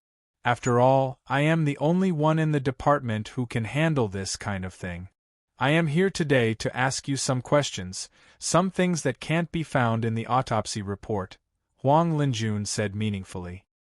He knew that when a forensic doctor wrote an autopsy report, he would always find some unusual situation if it was related to an ability user. And these unusual situations were obviously unacceptable to most of the higher-ups of the police. You could not tell your superiors that the victim was killed by an ability user. At least, you could not write that in the report. Otherwise, you would be locked up in a remote police station for the rest of your life. Therefore, although aptitude users were an open secret among the upper echelons of many government departments, there were no written records of them in any of Great Xia's official documents. Therefore, when forensic doctors encountered cases related to ability users, they would often use the spring and autumn annals to subtract and subtract, giving a reasonable explanation or hypothesis. The truth of the case was usually only known to secret police like Huang Linjun, who was in charge of supernatural cases. "I knew it," Zhang Wei muttered, but he still answered Huang Linjun's question. "What's the cause of death?" Huang Linjun casually flipped open the information of the deceased and asked. His arteries were bleeding profusely, and half of his brain was pulled out from his skull. Either way, he was dead meat. Zhang Wei's lips twitched. "The things worth paying attention to are here and here." He pointed at the body's arms and neck. "The size of this pair of arms clearly doesn't match the size of a normal human. It was almost 4 times the thickness of an ordinary person, and it was all muscle with almost no fat. I'd believe it if he said he could kill a bear with his bare hand. Maybe he's a fitness enthusiast? Specifically training the muscles of the upper limbs?" Huang Linjun asked uncertainly, "Is there such a possibility? Have you ever seen a bodybuilder with muscles below his elbows? Popeye?" Zhang Wei shook his head. "Any kind of training involves the whole body. It's impossible to train only this part without involving the parts above the elbow. Especially his shoulders and back, they're pitifully thin, as if he's been malnourished for a long time. It's a stark contrast to his arms." Zhang Wei nodded and calmly thought, this wolf should be a mutated ability user, similar to the ability to control muscles. Then the traces of destruction at the scene can be explained. It's his strength that caused this. But the murderer was able to tear him apart head-on and the neck, Zhang Wei said, pointing at the torn bronchial tube on the body. "Was it bitten open?" Huang Linjun asked. "The murderer didn't receive any formal combat training, or is there a deep grudge between the murderer and the victim? That's what you want to investigate. I'm only talking about the body." Zhang Wei exhaled and said slowly, "We didn't find the piece of meat." Huang Linjun didn't react for a moment. "We didn't find the piece of meat bitten off from the neck. The entire hospital has been turned over, but we didn't find it at all." Zhang Wei's eyes grew deeper, as if revealing some kind of fear. "Generally speaking, even if the murderer bites the victim and bites off a piece of meat, he will immediately spit it out. Are you trying to say?" Huang Linjun said in disbelief. "I don't want to think that way, but guess what I found when I dissected his brain?" Zhang Wei sneered. "A normal adult's brain weighs 1,300 to 1,400 grams, but I only found 500 grams in the skull of the body. 800 grams of tofu pudding was missing. Either the victim was a retard when he was alive, or someone packed up the brain and took it away. Huang Linjun frowned deeply. You're saying that the murderer took part of the victim's brain? I suspect that he ate it. But as for what exactly happened, you'll have to find out. Zhang Wei said, I'm only responsible for telling you the truth. Xia was one of the 6 strongest countries in the world. Although there was still a huge gap between the rich and the poor, the problem of food for the common people had long been solved. Therefore, Huang Linjun found it hard to imagine that in today's modern society, where even homeless people could not starve to death, there would still be people who ate other people. Therefore, he asked, what about the other policemen? Brain death. Zhang Wei said. To be precise, the brain suddenly stopped functioning. Other than the contusions from the fall, there were no other external injuries. However, the brain suddenly stopped functioning, and then the breathing stopped. All the organs stopped working. I've never seen such a way of dying. Are there any signs of poisoning? Huang Linjun touched his chin and said, could it be some kind of disease? Did the victim have any similar medical history? No, there's nothing at all. If he hadn't stopped breathing, I would have thought that he was still alive. Zhang Wei shook his head. He's much luckier than that pile of minced meat. He can still be buried with dignity. Huang Linjun felt that the case had become even more tricky. He thought to himself, is it the work of an ability user again? If so, it means that there are 2 ability users involved. Or should I say, a person with multiple abilities? How are they related to the missing Li Anping? At that moment, Huang Linjun's phone suddenly rang. He picked up the call and rushed out without saying much. He gritted his teeth and said, that be asterisk starred. Huang Wei, who was behind him, asked curiously, what's wrong? Huang Linjun did not answer. His mind was completely focused on the news brought by the phone call. Less than 16 hours after the murder in the hospital, another similar murder occurred. It was also suspected to be the work of an ability user. Chapter 7. In the dark alleyway, creepy creaking sounds kept ringing out. It was like a sewer rat chewing on its food. A black shadow was lying on top of old Nua's body, constantly digging for something, and making a terrifying chewing sound. This place was already close to the outskirts of Zhongdu, an urban-rural junction. It was close to midnight, and no one noticed the horrible scene in this alley. Suddenly, the chewing sound stopped, and a ray of moonlight shone on Li Anping's pale face. His eyes protruded, full of horror. When he saw the bloody old Nua under him, he screamed and retreated, leaning against the wall. Li Anping looked at his hands full of blood and the wreckage on the ground, and finally couldn't help but vomit. He vomited for a long time, but no matter how hard he tried, he couldn't vomit it all out. He always felt like something was churning in his stomach. When he saw the blood in his vomit, he screamed like crazy. If you want to attract the police, then keep screaming. Li Anping raised his head, angrily said, "What the hell did you do? You actually made me eat? Made me eat? You want to say eat people?" That voice said with bad intentions. "I didn't control you, from the beginning to the end, it was you who acted on your own.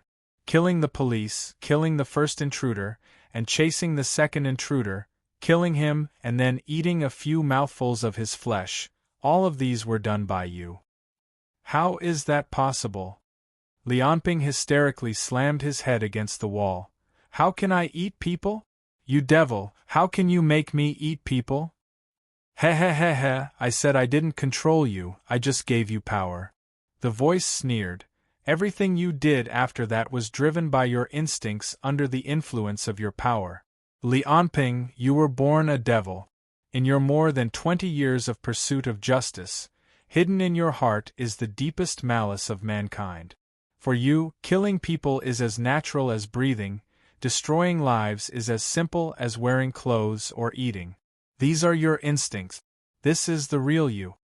Lianping covered his ears with his hands. Nonsense. I don't want to be bewitched by you. It's all because of you. You're the one who's manipulating me. You demon. You devil. You ruined my life. The voice harumphed coldly. Before this, you already had no life. On the contrary, your body has been repaired, and you have grasped power that ordinary people can't grasp. You have the opportunity to take revenge. The only price he had to pay was to awaken his instincts. This was simply too worth it. Moreover, you promised me that you would pay any price. Are you going back on your word now? Lianping was silent, a trace of viciousness appearing on his face. But I didn't agree to eat people. What do I have to do to make you leave my body? I won't eat people anymore. The voice spoke again. I only need to make a deal with you. In the process of the deal, you will obtain countless benefits and wield unimaginable power. Faced with a terrifying truth, some people would go crazy, some would collapse, and some would reveal their true nature. From the beginning, you've been using me, right? Lianping's brain began to work again. When we were in the ward, although you said a lot, you didn't reveal any important information. I didn't even know what kind of existence you were. But at that time, I was completely disheartened, so I chose to believe you. The facts have proven that you made the right choice. Is that right? Now that I think about it calmly, I feel that I was bewitched by you, and walked down the path that you wanted me to walk. The voice was silent. Lianping continued, If you want to make a deal, at least tell me what you are. And what's going on here? He pointed to the corpse on the ground and said, the deal is done. It's too late to say anything now. When you let go of your mind, my power and your body have already become inseparable.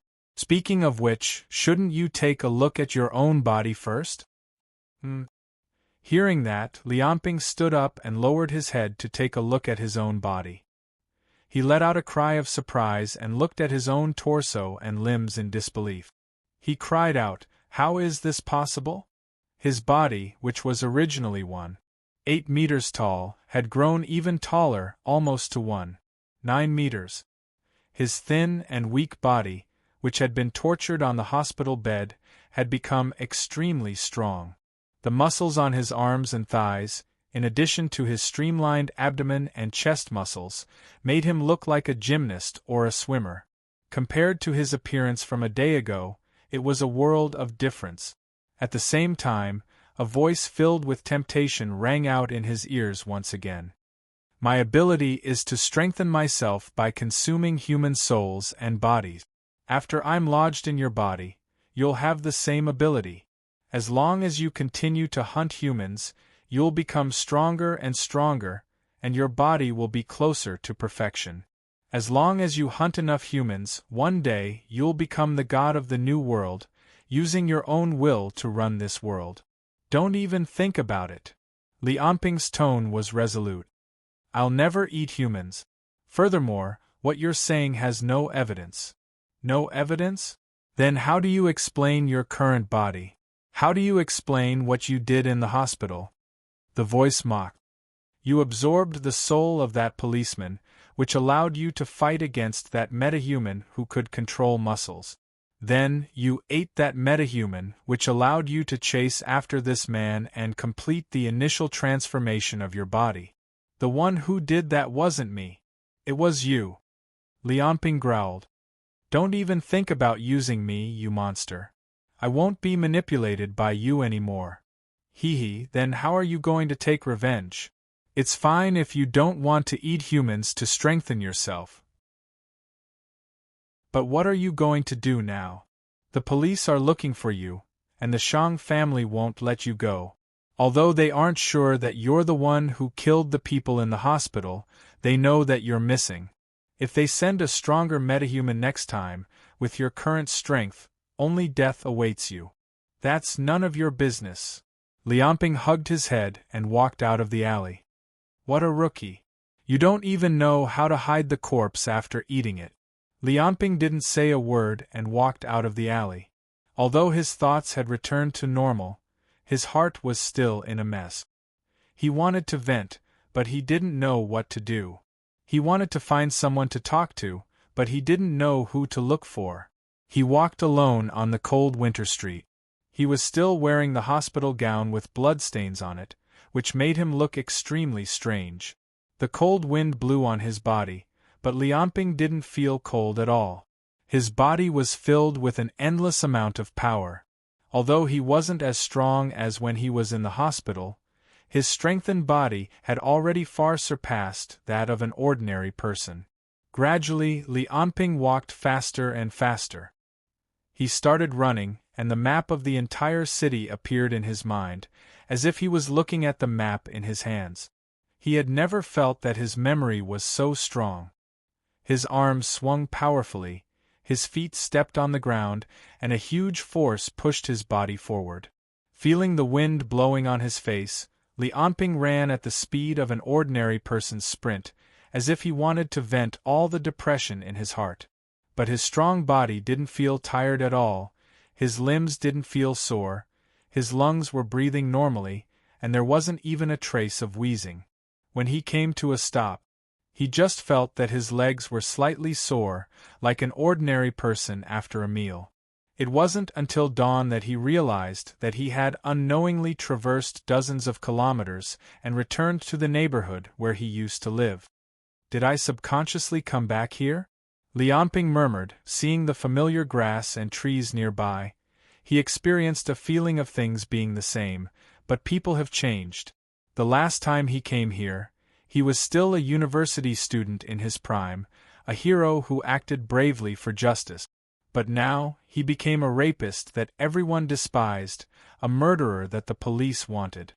What should I do? Walking on the street in a daze, Lianping's face was full of confusion. Lianping? At this moment, a female voice sounded from behind him, almost frightening him out of his wits. He looked back and found that it was his neighbor's daughter, Wang Shui. What should I do? Should I knock him out? Will he call the police? Should I kill her? Lianping looked back at Wang Shui blankly, just when he was ashamed of his subconscious reaction. Wang Shui behind him spoke again.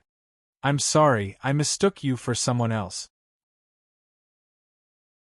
Wang Shui stuck out her tongue and winked at Lianping. At the age of 18, she was in the prime of her youth. Plus, she grew up well and looked very cute. She was also sought after by many boys in school. At this time, Lianping looked down at himself and reacted. It turned out that after his body was transformed, both his body shape and temperament changed greatly. Only his eyebrows still vaguely resembled his previous appearance, so Wang Shui mistook him for someone else. However, Wang Shui looked at Lianping's current appearance and the bloodstains on his clothes and asked, "Are you okay?" "No. I'm fine," Lianping nervously said. "I just fell down." Such a brainless lie, Wang Shui could naturally see through it. However, living in this slum, Wang Shui has seen all kinds of people. If she didn't feel that the other party was somewhat similar to Lianping, she wouldn't have come up to ask. "It's good that you're fine. There's nothing in this world that can't be overcome," Wang Shui said casually. "If you want to find a job, you can go to the market and find my dad, Wang Qing, to help move vegetables and so on. It's better than idling around every day." "Well, I'll think about it." Lianping nodded, knowing that the other party misunderstood him as a beggar, a homeless person. However, he was now no different from a homeless person. In the past, he heard that Wang Shui's father, Wang Qing, was the boss of the market, and she liked to help some people in difficulty in the community, becoming a figure similar to a big sister. Now it seems like this is the case. Watching Wang Shui leave, Lianping suddenly felt warm in his heart. Perhaps this world is very dirty, but it hasn't reached the point of complete despair. Perhaps it's only a small part, but there are still good people in this world and good deeds. Chapter 8. In the elevator stood Lianping's uncle and aunt, Jiangli. They were heading to the house left behind by Lianping's grandmother. They looked slightly flustered. When they heard that Li Anping had gone missing early in the morning, Li Liping hurried to his mother's house with his wife. Jiang Li was a little worried. They won't find us so soon, right? Besides, that kid's disappearance has nothing to do with us. Why are they looking for trouble with us? What do you know? Li Liping glared at Jiang Li. Someone is looking for trouble with that kid. Now that he's missing and they can't find him, won't they come looking for us? That's why I hurried over and took everything I could, especially the dowry that my mother brought. There are several gold chains. We can't let others take advantage of them. After a while, the elevator rose. However, when the door opened, Li Liping was dumbfounded. The corridor was full of people. They were all muscular men in t-shirts. They held steel pipes, baseball bats, and other things in their hand. They were eyeing Li Liping like tigers eyeing their prey. At this time, it was too late to run. Two men immediately rushed up and dragged the couple out. When the passing passengers saw this, they didn't dare to say a word. They closed the elevator door and left. Li Liping and his wife were surrounded by a group of men. They were trembling in fear. He mustered up his courage and asked, "Who are you? What do you want?" From his current angle, he could see Li Anping's house. The door had already been pried open. Things were thrown on the ground. It seemed that it had been rummaged through long ago. Who are these two? The leading man was bald and wore a pair of sunglasses. He raised his chin and asked.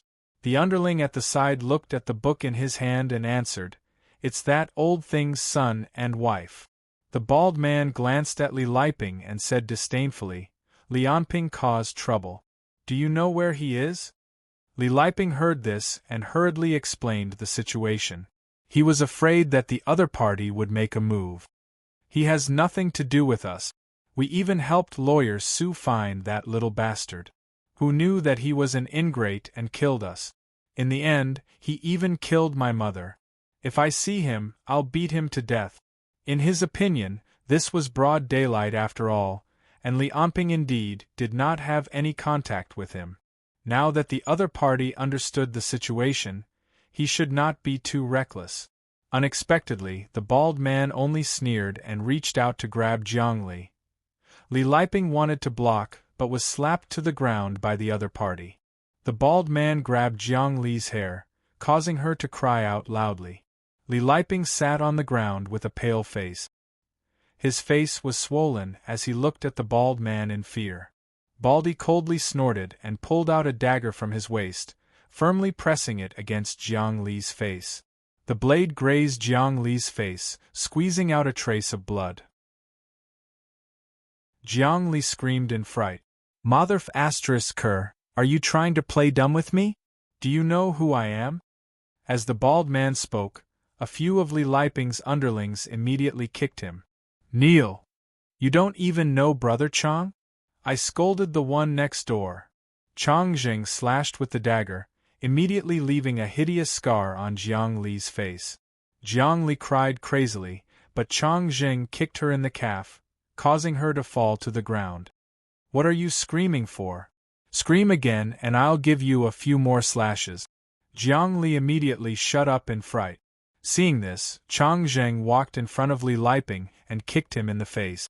Li Liping could only hold his head and kneel on the ground, letting the other party punch and kick him. Another kick landed on Li Liping's back, where his kidney was, causing his body to convulse in pain. "Mother ***, you still dare to come with such a coward? You made me wait for a whole night in vain." Li Liping took a few more hits. Chang Jing's punches and kicks were very heavy, and Li Liping's body was not very good. After a series of punches and kicks, he was already somewhat unconscious. Chang Jing was very angry. Yesterday, Brother Hu called him at 3 in the morning and told him about the hospital, asking him to quickly capture Li Anping.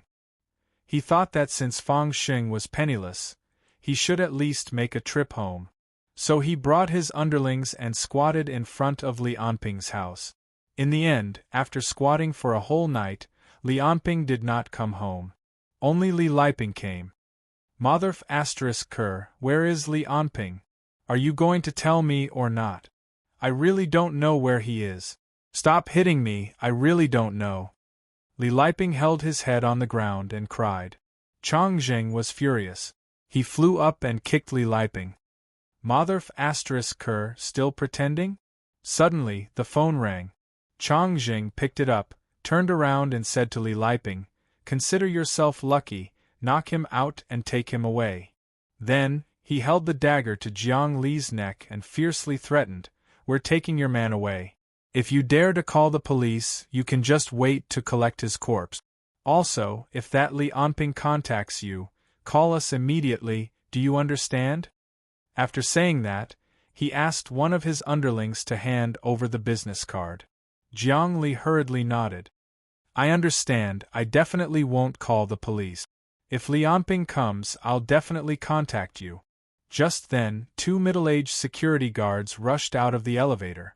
They pointed at Chang Zheng and shouted, "What are you doing? Put him down, we've already called the police." F***CKU. Without needing Chang Zheng to say anything, the underlings beside him immediately punched the two middle-aged security guards. These security guards were just 40 or 50 years old laid-off workers. How could they be a match for these underworld thugs? They were beaten down in 2 or 3 moves. The steel pipes and wooden sticks smashed into the two security guards' heads, immediately splattering blood all over the ground. Only when the two security guards fell to the ground on their last breaths did Chang Zheng let his underlings stop. He stepped on the hand of one of the security guards, listened to the other party's painful groan, and then nodded with satisfaction. He took the steel pipe from one of his underlings and smashed it on the iron door of the corridor. He pointed at the door and roared, "Don't think I don't know who called them here. If anyone dares to meddle in other people's business, they can just wait to buy a coffin." The neighbors behind the door were scared and trembled. "Leave 2 people here to wait for that kid. The rest of you, follow me." After saying that, he arrogantly walked away with Li Anping. Li Anping was walking home. Although he didn't know what to do next, he had to find a way to avenge his grandmother. But before that, he had to go home, get some money, and change his clothes. But just as he walked downstairs, he heard a group of ants talking about it, as if something big had happened. When Li Anping was puzzled, he suddenly found that he could hear what they were talking about from more than 10 meters away. Alas, old Li's family is really miserable. Li Anping just committed a crime, and then his grandmother left. Now the eldest son came back, but he was caught by the underworld. Be careful, don't talk nonsense. They are Huaqing's men. They can kill people without blinking. Look at Jiang Li's face, she was cut by a knife, but she didn't even dare to fart. Are they really so powerful? Humph, the one who came this time is called Chang Zheng. He is Huaqing's man who specializes in collecting debt. He is ruthless and has a strong background. You see, they called the security guard in the building, but he was beaten half to death. I heard that one of his legs was crippled. Hearing this, Li Anping was furious. He couldn't help but rush behind the chatting ant. Are you talking about Li Anping, who used to live on the 13th floor? Why didn't anyone call the police when he was taken away? They just let these underworld gangsters run rampant? He couldn't believe that there was such a rampant underworld gang in broad daylight. When the ants saw someone rush out, they were shocked. When they saw Li Anping, who looked like a beggar, they calmed down. Scared me to death. I thought someone heard it. The ants patted their chest and looked at Li Anping. Little beggar, what do you know? Behind this Chang Zheng is Huaqing. Huaqing is the big brother of Zhongdu. Who dares not to give him face? Moreover, this Chang Zheng is under Huaqing's command to collect debts for him. He is ruthless. How ruthless? Li Anping frowned and asked. I heard that last month, he went to the city center to collect debt. He killed someone, but nothing happened. This kind of scum, don't the police care? Li Anping angrily said, Is that Huaqing bigger than the government? They can't.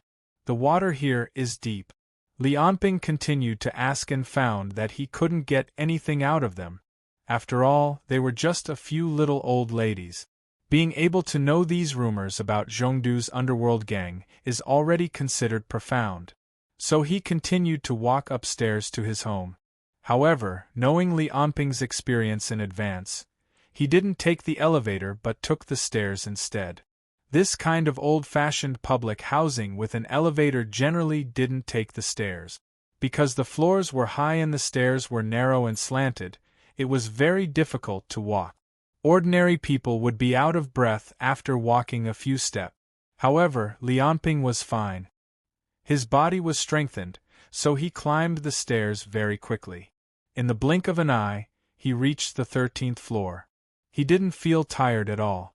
He carefully peeked through the crack of the security door and saw two big men loitering in the corridor, chatting with each other. How long do we have to wait? What if this kid gets the news and doesn't come? Wouldn't we have waited in vain? One of them complained. The other man helplessly smiled. That can't be helped. I don't know who did it this time, but Brother Wolf and the others fell. Master Hua is furious and must take revenge. In the middle of the night, he called all the big brothers. Not only Brother Chong, but Brother Fei and Brother Bao are also on the move. Now the only clue is the missing Li Anping kid. Master Hua has already named him. This kid first provoked young Master Shang, now he provoked Master Hua. I think after he is caught, he won't be able to die even if he wants to.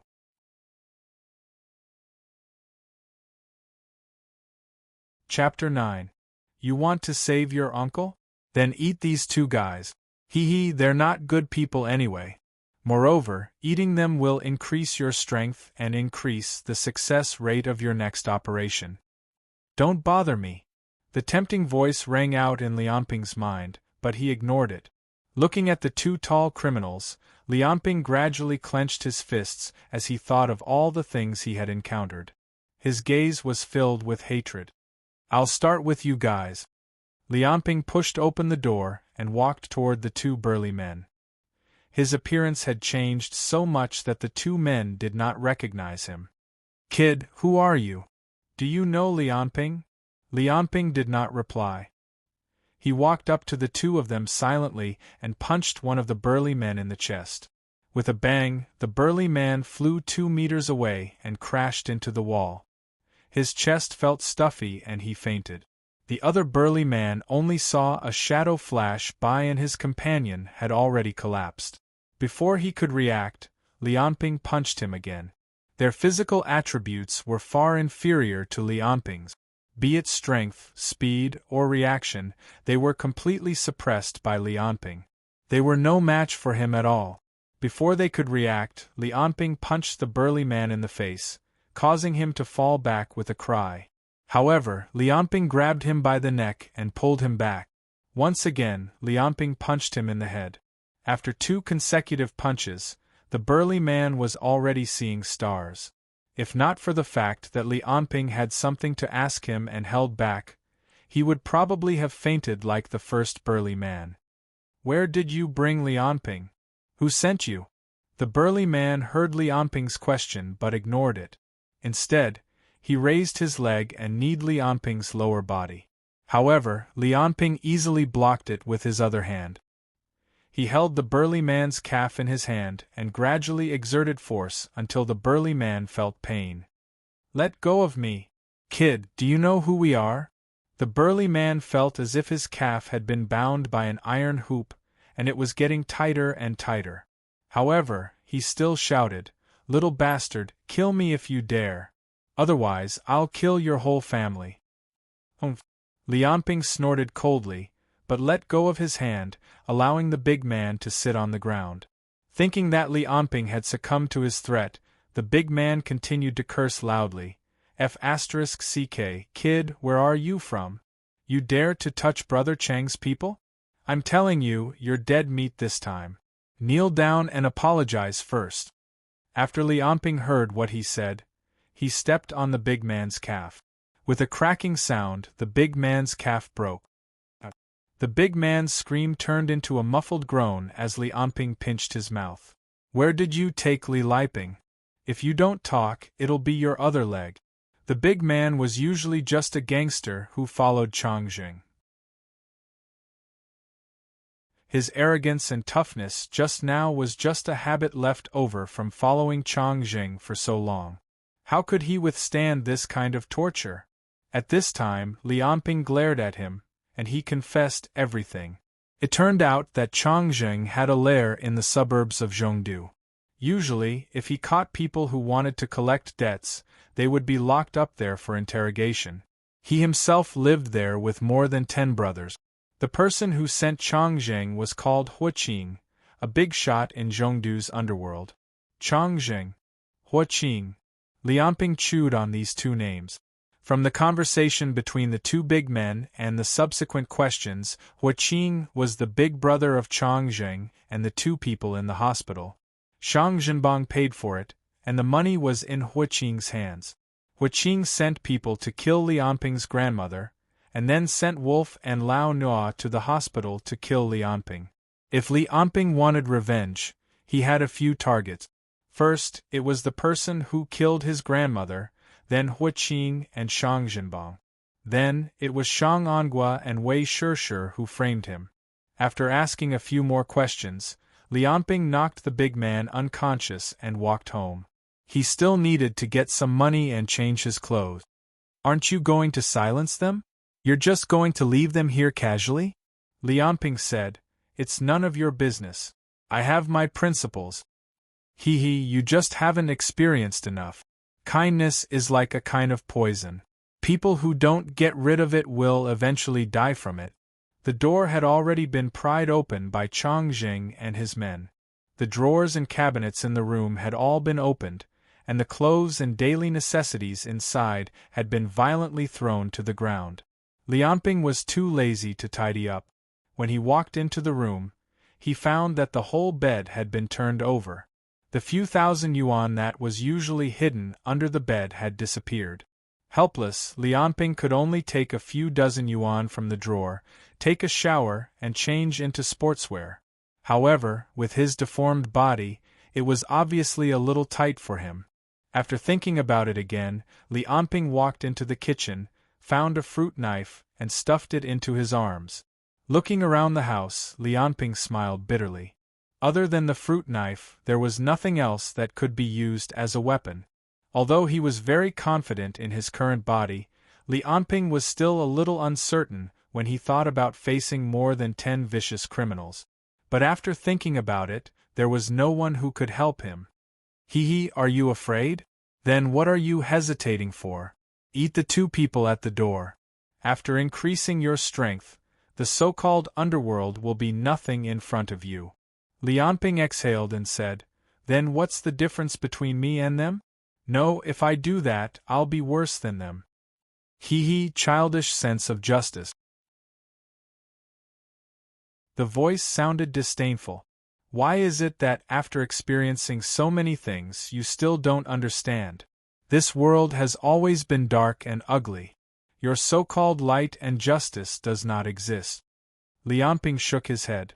"No, I have changed. The current me will not ask for help from others. I will no longer ask for justice from those in power. I will use my own strength to pursue justice." "You will die." "Even so, I can't eat people." Lianping shook his head firmly. After saying that, he ignored the voice in his mind and strode out the door. Recalling old Nua's bloody corpse, Lianping could not help but tremble. "I don't want to experience that feeling again." Since the strengthening of his body, Lianping's memory and thinking ability have greatly improved.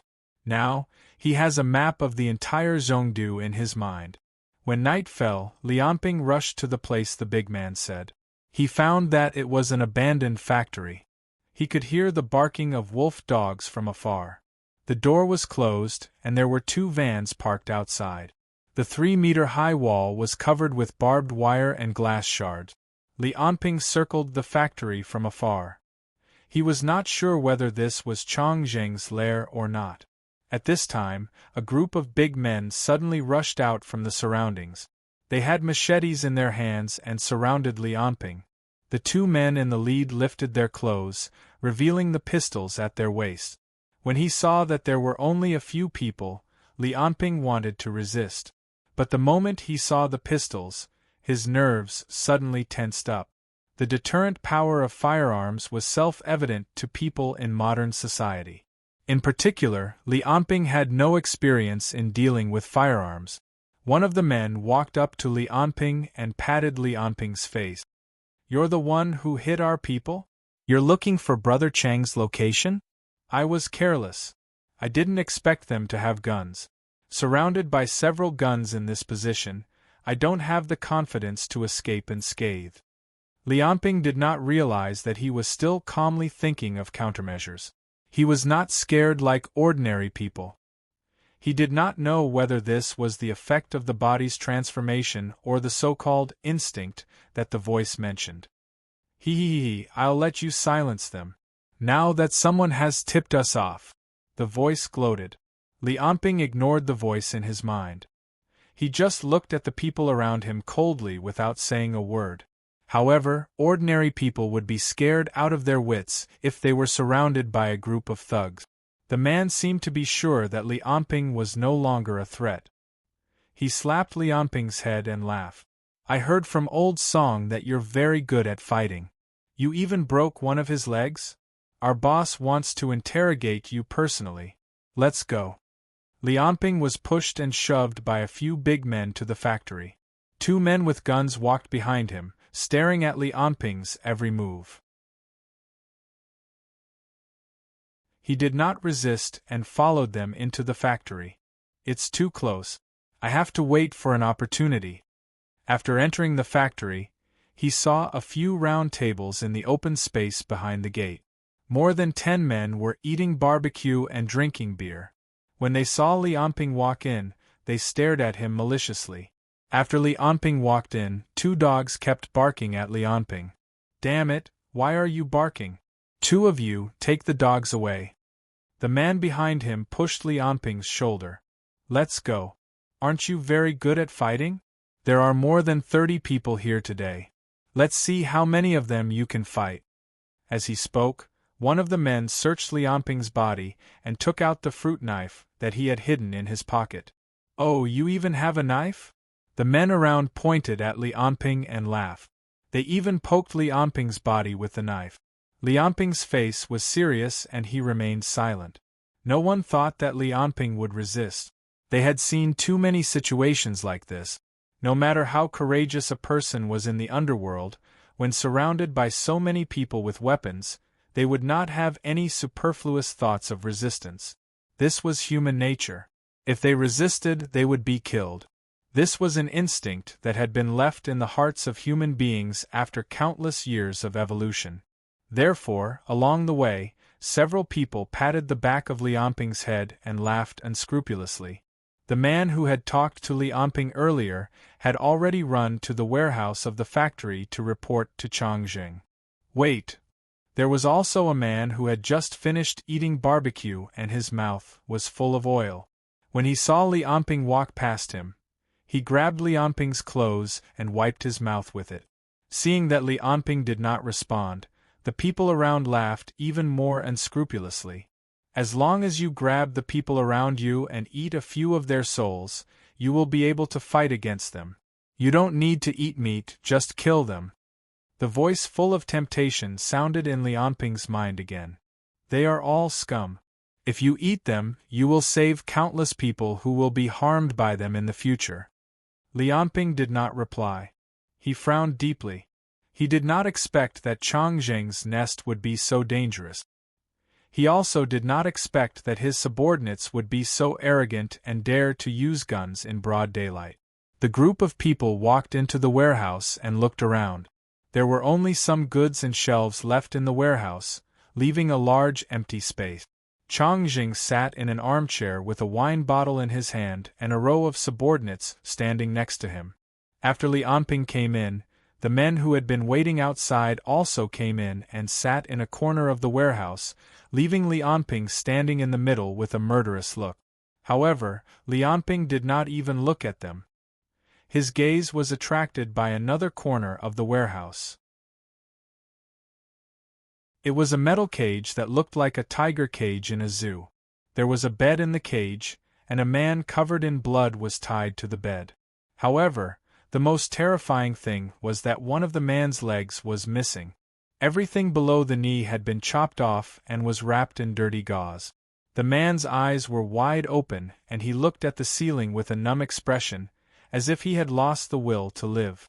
That was Li Anping's elder brother in name. He always lies and even wants to escape. I had no choice but to take one of his legs to make him behave. Changjing pointed at the metal bed and said, "Do you know how many people have slept on this bed? What kind of hero would lie on this bed? They would all give in within 3 days." Although Li Liping and Li Anping's relationship was not very close due to their age, he was still his elder brother. At this moment, Li Anping felt as if there was a ball of fire burning in his heart. He stared coldly at Changjing, who was on the chair. "Does he have any enmity with you?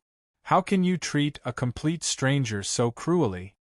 As soon as he said this, someone came out from behind and kicked him in the thigh, wanting him to kneel down. However, Li Anping did not react to the kick at all. Instead, the man's body bounced and he almost fell to the ground. Li Anping looked back at him. The man only felt that with so many people watching, it would be too shameful if he just let it go. After a slight pause, he wanted to pull out his sword. Not far away, Changjing waved his hand and let him go. Then he sneered and said, "You have some guts. I am Changjing. Tell me, why are you looking for me?"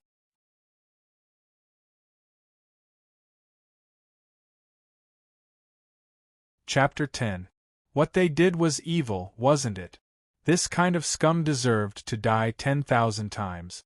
So eat them and let the evil power become the source of your justice. No, I shouldn't eat people. Boy, Brother Chang is asking you a question. One of his men slapped the back of Li Anping's head and pulled him back from his thoughts. Changjing looked at Li Anping with more and more unfriendly eyes. "We are all here to see who is more ruthless. You are more ruthless than Old Song and can fight better than them, so you can break his leg. But you hit my men and dared to come to my territory. Now we are more ruthless than you. Do you think it's okay if you don't give us an explanation?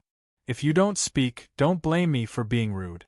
All the men present felt that this reason was reasonable and in line with the rules of the underworld. But in Li Anping's ears, he felt that it was abnormally harsh. "Do you know how to kill people?" Suddenly, Li Anping asked a question. "Did you kill the old lady who lived in his house?" His tone was terrifyingly calm. "Oh, I sent someone to do it. The person who did it is in this room.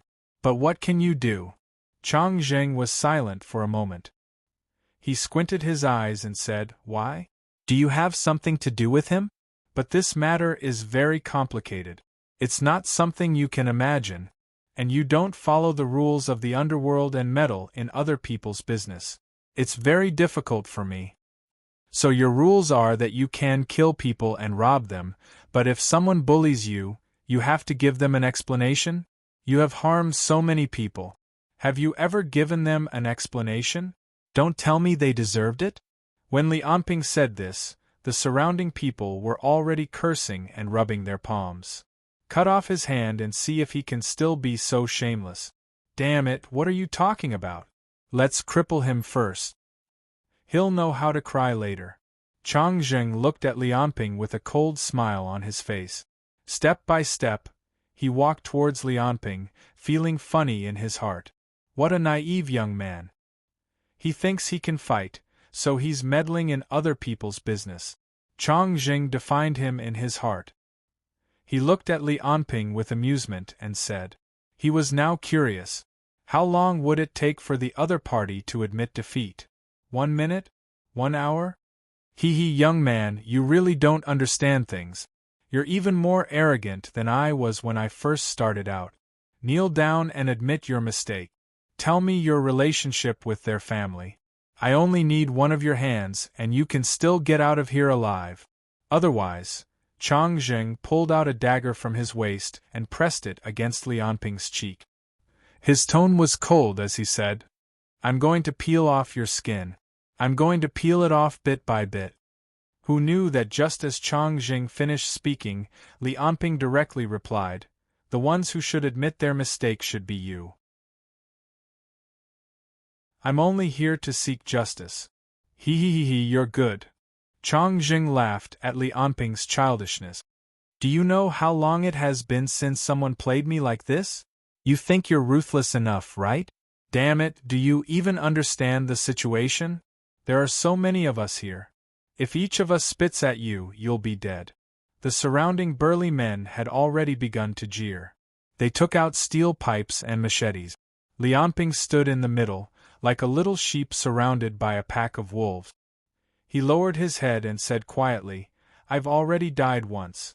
In the past, I didn't have the strength and relied on others to uphold justice.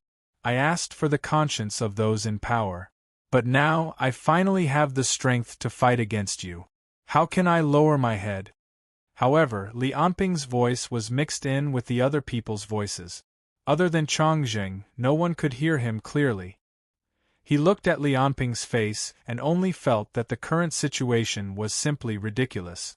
He had never seen anyone in this kind of situation, surrounded by dozens of people with knives and guns, who could still argue with him. Even the superheroes in comics couldn't be like this, right? Chang Jing only felt that his authority had been seriously violated by Li Anping. The person he hated the most was others looking down on him. Withdrawing his dagger, Chang Jing said angrily, Then resist for me to see, you bastard! After saying that, he slapped Li Anping's face. He had already given up on talking to Li Anping. It was completely impossible. This guy's brain must have been damaged from reading too many comics. He was simply an idiot. With a slap, the surroundings were silent. Everyone stared blankly at Li Anping as he retracted his hand. Opposite him, Chang Jing's cheek was visibly red and swollen. He had been slapped by Li Anping. F***ck. Kill him for me. Chang Jing's face was livid.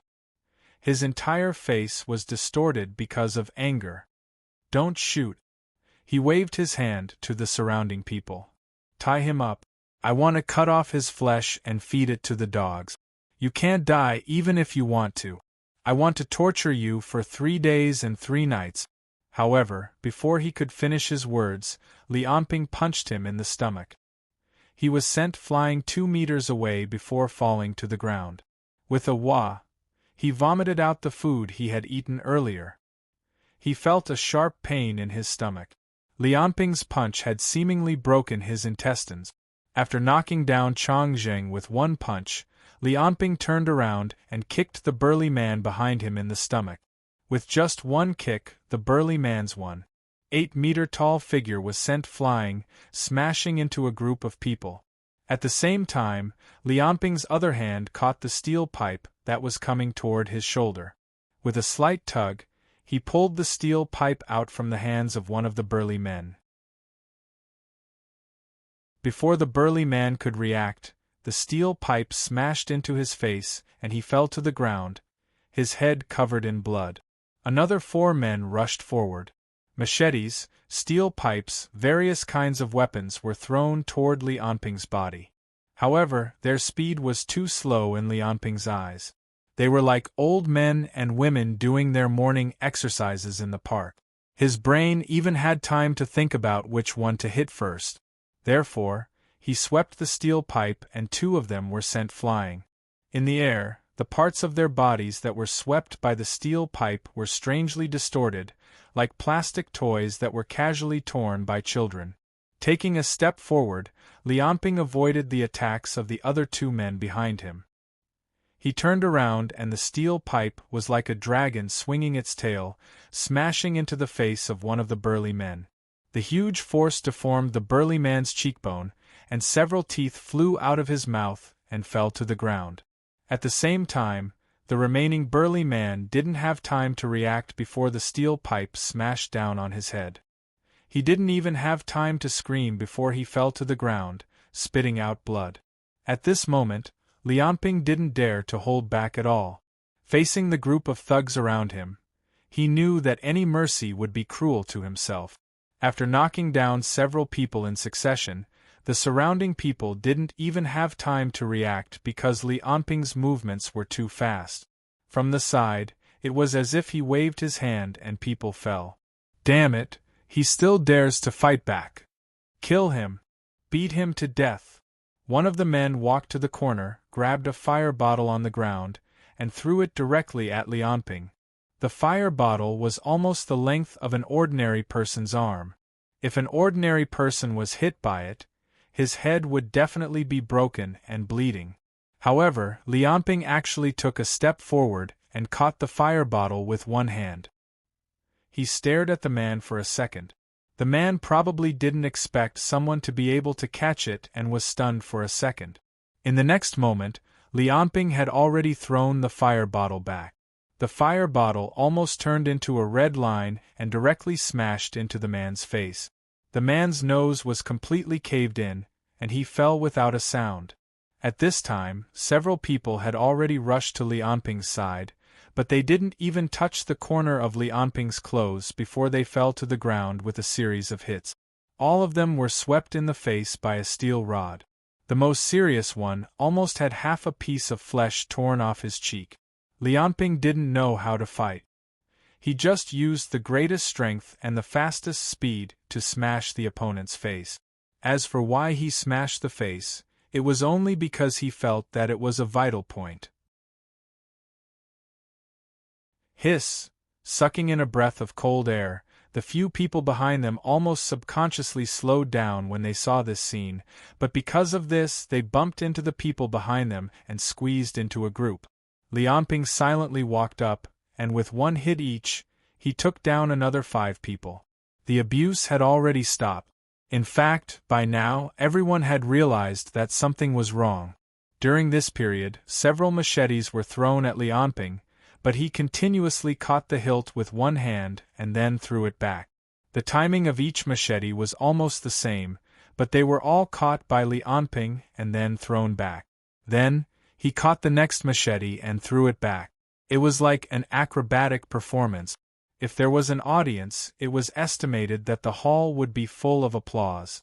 But with such a person as an opponent, the big men only felt a chill in their hearts. At this time, a gunshot was heard. After Chang Jing fired a shot at the ceiling, he raised his pistol and walked toward Li Anping while cursing. Motherf ***, fight, aren't you good at fighting? As if he was afraid of Li Anping's skill, Chang Jing stopped 2 meters away from the opponent and pointed the pistol at Li Anping's chest. Keep fighting. Let's see if you're faster than my gun. Motherf ***. Chang Jing frowned deeply. As he spoke, a trace of blood flowed out of the corner of his mouth. Obviously, Li Anping's punch was very uncomfortable. Throw away the steel pipe in your hand. He raised his chin and shouted to the big men next to him. Take out your guns, someone go and tie him up. Don't block me, tie him up from behind. Obviously, Li Anping's back made him have a lingering fear and did not dare to give the opponent the slightest chance. Seeing that his hands were being held and were about to be tied up with hemp rope, Li Anping suddenly stomped on the ground and rushed toward Chang Jing, as if he wanted to fight to the death. But just as he moved, Chang Jing grinned and opened fire. A flower of blood bloomed on Li Anping's thigh. His legs gave way and he was already half kneeling on the ground.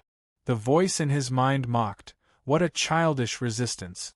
If you had kidnapped their boss from the beginning and not tried to subdue them, you wouldn't be in such a passive position now." Li Anping clenched his teeth. The flesh on his thigh was penetrated by a bullet. Fortunately, it was not an aorta, but the muscles were torn. Unless he jumped on one leg, he could not move. Seeing that Li Anping's thigh was shot, Chang Jing sneered and walked up, smashing the butt of the gun directly on Li Anping's face. You're about to die and you still want to bite me? What era is it now? You think your fist can be faster than my gun? Raising the pistol again, Chang Jing threw the barrel at Li Anping's face. Blood splashed on his face, making his smile even more ferocious. You guys beat him up first. Chang Jing laughed and said, Later, I'll do it myself and cut off his dick.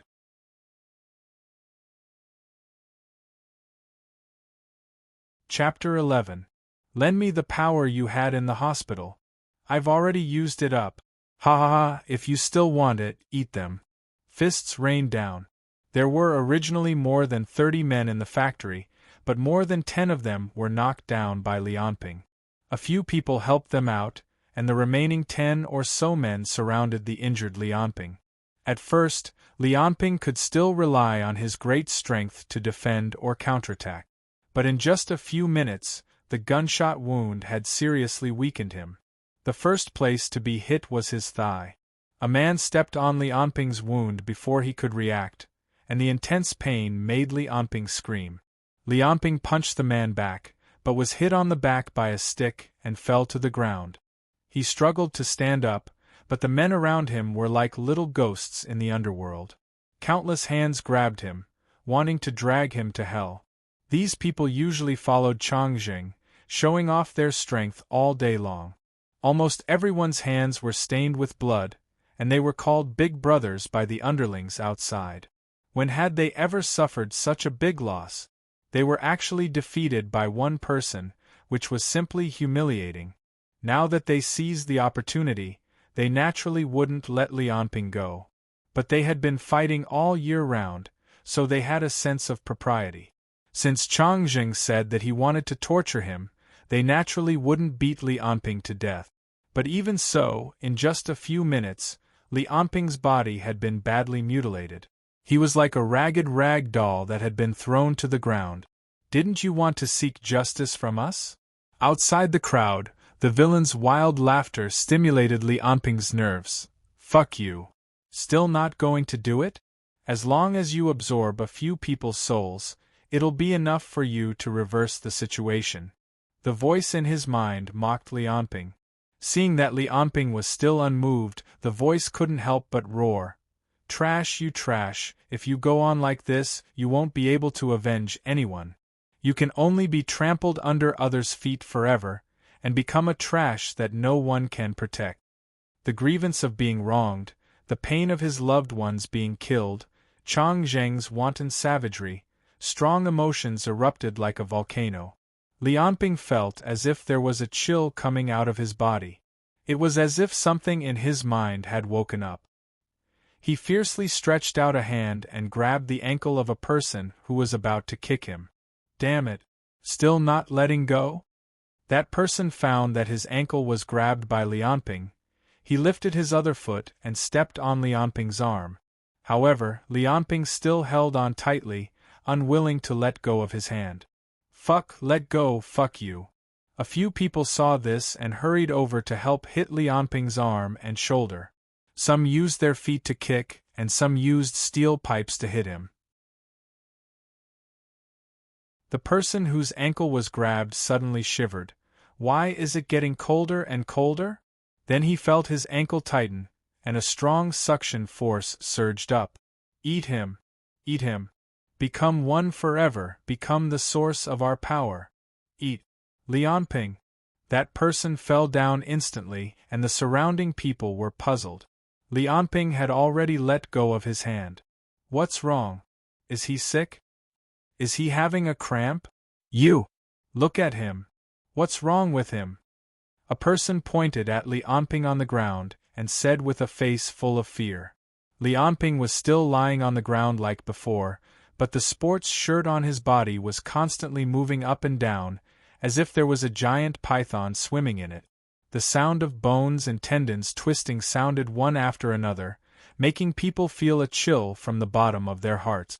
Lianping slowly stood up, and the wounds on his body were slowly closing and healing at a speed visible to the naked eye.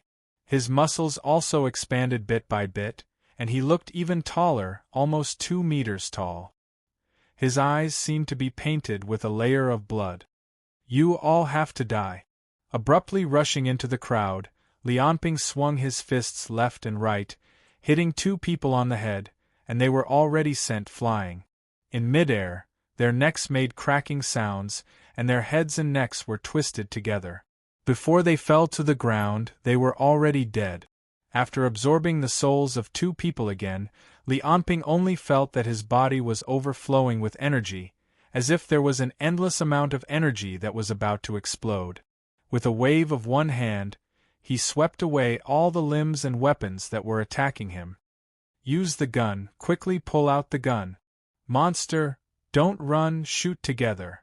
Bang, bang, blood splashed out from Li Anping's body, and the huge impact penetrated his bones and muscles, causing his body to fall backward. After being hit by the gun again, Li Anping did not lose the ability to resist, and the energy he absorbed before continued to repair his body and gave him more power. Crawling on the ground, Li Anping quickly crawled toward the shadows in the warehouse, and the severe pain made his body completely instinctively move. As mentioned before, in addition to the large open space in the warehouse, there were many leftover containers and boxes. At this time, it was already night, and the goods were casually placed in the warehouse, forming a large shadow. "What's going on? Why did you shoot again?" Chang Jing heard the gunshots and rushed over, and he was still holding 2 dogs in his hands, and was anxiously growling at the shadows. Looking at the 3 people on the ground, Chang Jing roared, "What are you doing? You have so many people, and you can't even deal with an injured trash?" Several big men stuttered to explain what just happened. Hearing them say something about being possessed by a ghost, and that shooting was useless, Chang Jing impatiently waved his hand. "He is in this warehouse, why don't you hurry up and find him?" At this time, Li Anping suddenly rushed out, his 4 limbs on the ground, like a snake crawling on the ground, but his speed was amazing, and he left a series of afterimages and disappeared into the shadows. Chang Jing stared blankly at the place where the afterimage disappeared, and turned his head, and the head of the little brother who was talking to him before was gone, and the hideous wound on his neck was like a devil's smile, and blood like a fountain spilled out and poured on his face. "Ah!" A series of screams sounded, although these big men have seen blood before, but they have never encountered such a cruel scene. The brother they usually meet every day, in front of them, had his head pulled out. "What are you screaming for?" Chang Jing pulled out his gun and angrily said, "2 people in a group, back to back, be careful, shoot when you see someone." "What the hell?" When the rest of the people heard Chang Jing's words, as if they found their backbone, they immediately pulled out their guns and stood back to back. They carefully looked around the warehouse, but found that the place that they were familiar with for a long time, at this moment revealed a kind of horror. "Damn, come out if you have the guts." Chang Jing glanced around and suddenly shouted, "Do you only know how to play dirty? Don't you want to teach us a lesson? Then come out and fight with me fair and square." After Chang Jing finished speaking, the surroundings were still quiet, and only the sound of their heavy breathing could be heard. "Boss, this is too strange, why don't we run?" One of the subordinates suddenly whispered. "Run my ass." Chang Jing spat at him, and suddenly pointed to the door. "Follow me to the door, there is only one exit here, we will block the door, I don't believe that he won't come out." The whole factory was now divided into 3 groups of people. Li Anping, Chang Jing, and a dozen people stayed in the warehouse. More than a dozen people who were knocked down by Li Anping just now were helped out of the warehouse. There was also the man in the iron cage. Hearing Chang Jing's order, the people immediately walked to the door. Their footsteps were very slow, back to back, and they raised their guns and aimed around, as if Li Anping would rush out from any corner in the next second. "What the hell is that? He is so fast. How do I know?" Chang Jing's face was ugly, and he cursed. "I don't care what he is, when I catch him, he is dead." Before he finished speaking, a black shadow suddenly fell from above their heads, and in an instant, a big man was thrown to the ground. "Don't shoot, save me, save me!" The big man screamed and cried, and just as the others were hesitating, Chang Jing had already raised his gun and shot. He obviously also seriously practiced shooting. Compared to the amateur movements of the people around him, his posture was much more professional. At the same time, He loosened his hands and let go of the two wolfhounds. But even though he shot quickly, Lianping's movements were even faster. 2 shots left 2 bullet holes on the ground, and Lianping had already dragged the big man into the shadows. The 2 wolfhounds roared and followed, and also rushed into the shadows. At this time, the big men finally reacted, and all of them fired at the place where Lianping disappeared. Violent gunshots rang out continuously, and as if to vent the fear in their hearts, they kept shooting at the shadows. But their random shots couldn't hit Lianping at all, and only the screams of the big man came from the shadows. "No, no, let me go! I beg you, let me go! Ah! My hand! My hand!"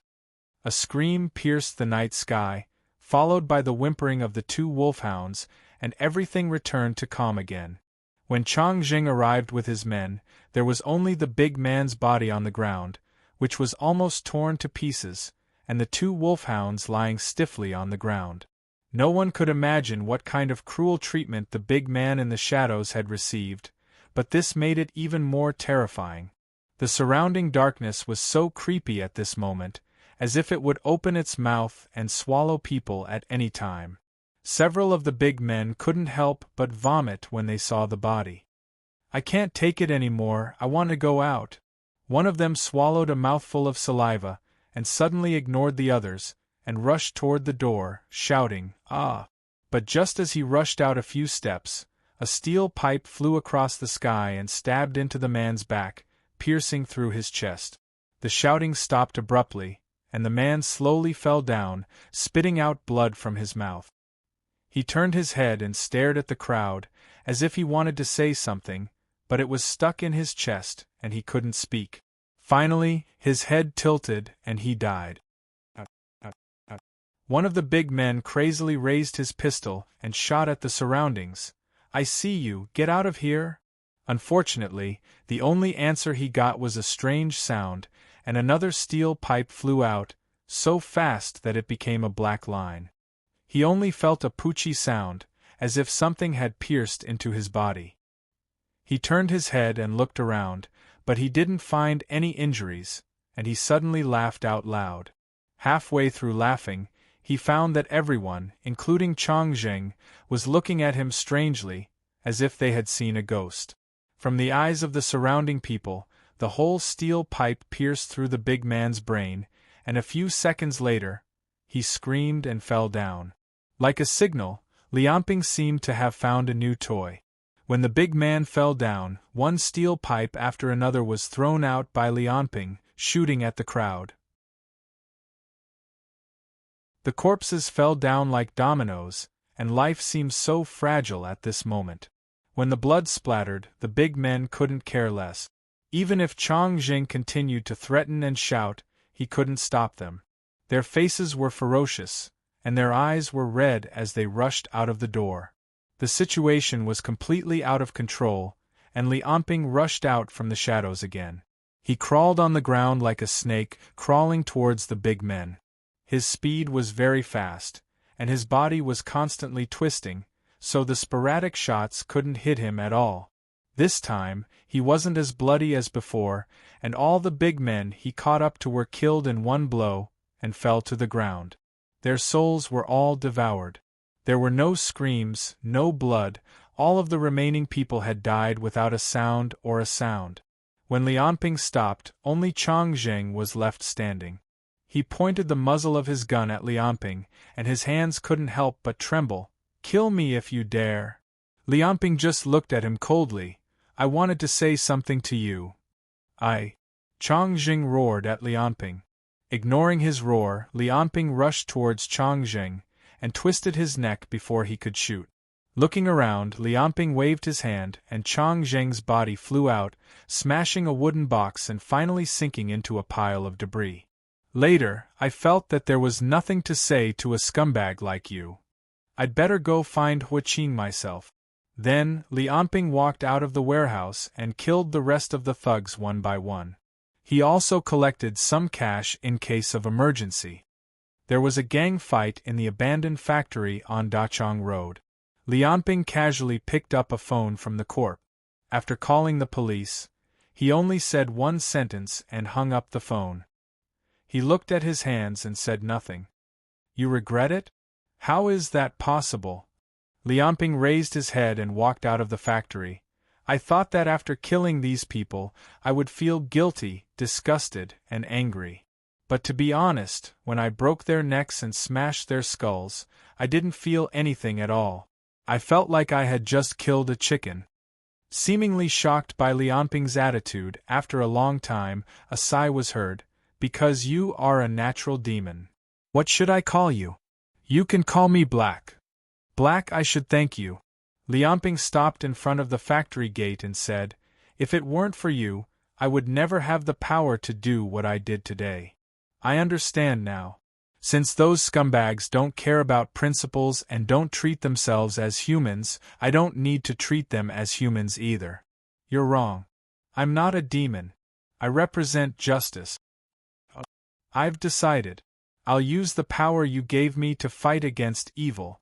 From now on, I'll only eat the souls of evil people. I'll become stronger and stronger, and I'll destroy all the villains. Lianping clenched his fists, and his tone was full of determination. I'll punish the evil and reward the good. I'll become the hero of all mankind. After saying that, he punched the big iron gate. The whole iron gate was smashed open and fell to the ground.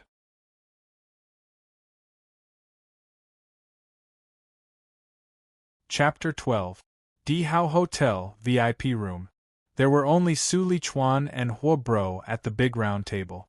The table was filled with all kinds of delicacies and wine. As the most luxurious hotel in Zhongdu, this was always the place where the upper class gathered. All kinds of things that ordinary people couldn't even imagine were played here every day. The amount of money that ordinary rich people spent here in a day was enough to make ordinary people feel despair. As the saying goes, wine and meat go to waste at the door, and frozen bones on the road. Huo Qing, the mayor is very dissatisfied with what you've done. Su Lichuan exhaled a mouthful of smoke and looked down at Huo Bro. It's fine if you're only doing small things, but now you even dare to meddle with the second young master's business? Do you want the mayor to owe you a favor? Who gave you the guts? Huo Qing, who was also Huo Bro, frowned and his eyes flashed with a dangerous light. But after hearing Su Lichuan's words, he didn't do anything. Because the person standing behind Su Lichuan was the mayor of Zhongdu, Shang Angua. It was a power that he couldn't afford to provoke. So Huo Qing just smiled and said, "Haha, Mr. Su, it's a misunderstanding. How would I dare to meddle with the second young master's business?" Then, Huo Qing toasted Su Lichuan and said, "I saw that Mayor Shang has a lot of things to do. How would he have the time to care about these small things? That's why I wanted to help the mayor. I'm confused." Su Lichuan snorted. "It's fine if you did it, but the people you sent were killed instead. Do you know that this puts us in a passive position?" Huo Qing patted his chest and said, "Mr. Su, I was careless this time. I've already sent people to investigate. I guarantee that Li Anping will be brought to you in 3 days." "Why would I want that trash?" Su Lichuan slammed the table and said, "Li Anping is just a pawn. He's useless. There must be someone behind this, trying to use Li Anping to attack Mayor Shang." "Mr. Su is right." Huo Qing nodded. "So, the key for us now is to catch those people hiding behind the scenes. We can't let those few criminals take revenge on Mayor Shang. It has affected the unity of the people and the stability of society." Su Lichuan used to be a civil servant, so he was very good at saying things. Then, he said indifferently, "But what you said just now is not wrong. You still have to investigate from Li Anping's line. You just said 3 days, good, I'll give you a week. If you can't find anything, then don't stay in the central capital. Mr. Su, you can rest assured that within a week, no matter if he is a dragon or a tiger, if he dares to go against the mayor in the central capital, he will be dead." Huo Qing toasted Su Lichuan again.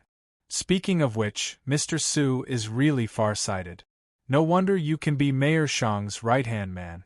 You really hit the nail on the head. I heard that young Master Shang's case was also handled by you. You're really something.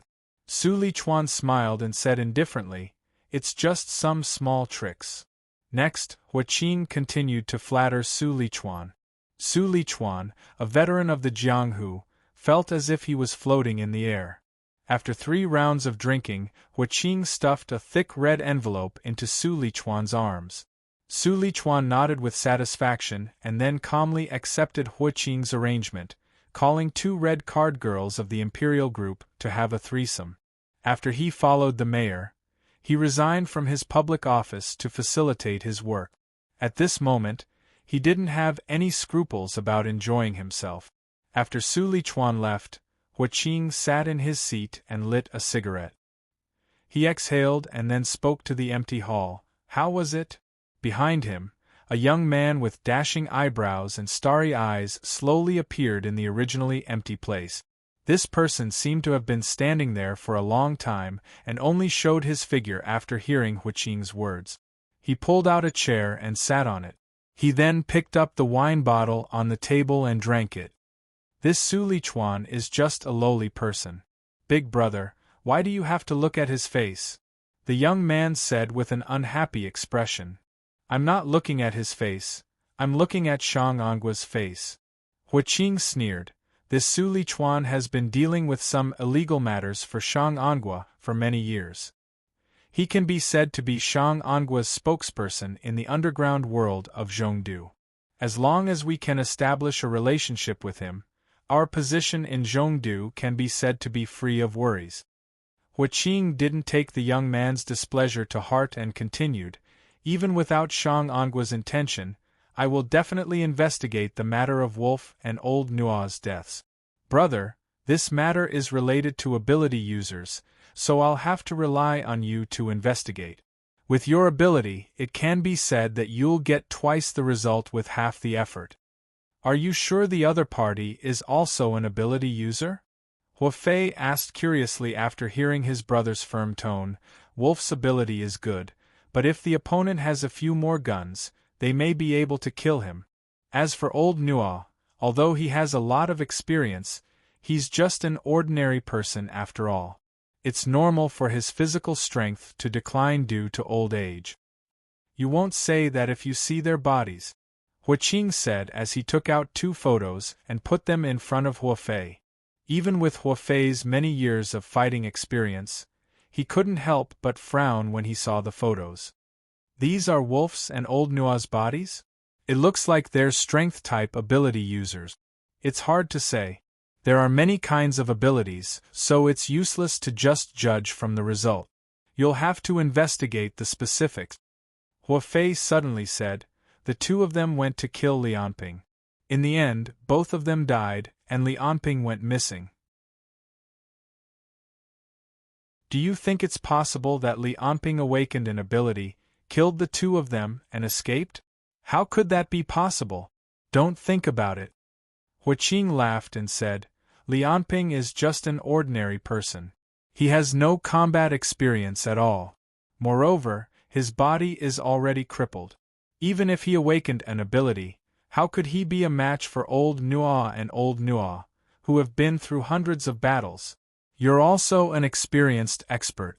You should understand that the superiority of an ability is never as reliable as a person's own strength. Unless that Li Anping got lucky and awakened some kind of heaven-defying superpower. Speaking up to this point, he shook his head in disbelief. At this moment, Hua Qing's cell phone rang.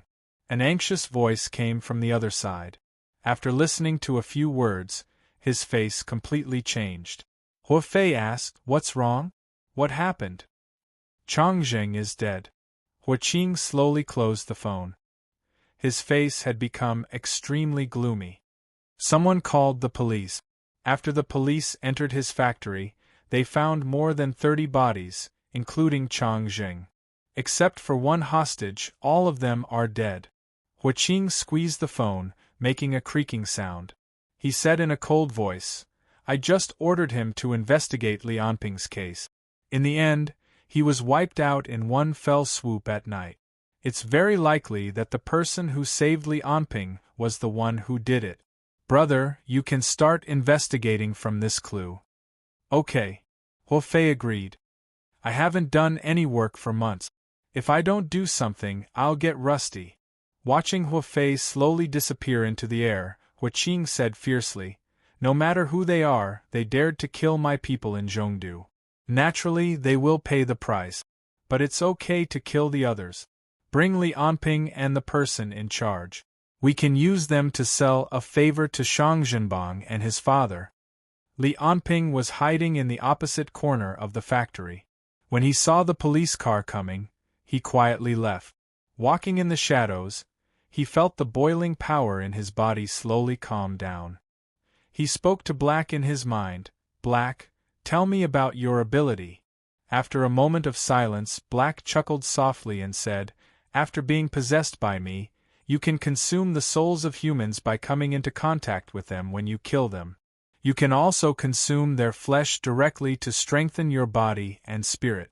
Your muscle endurance, flexibility, agility, memory, reflexes, and so on will be strengthened. In other words, you can continue to become stronger by eating people.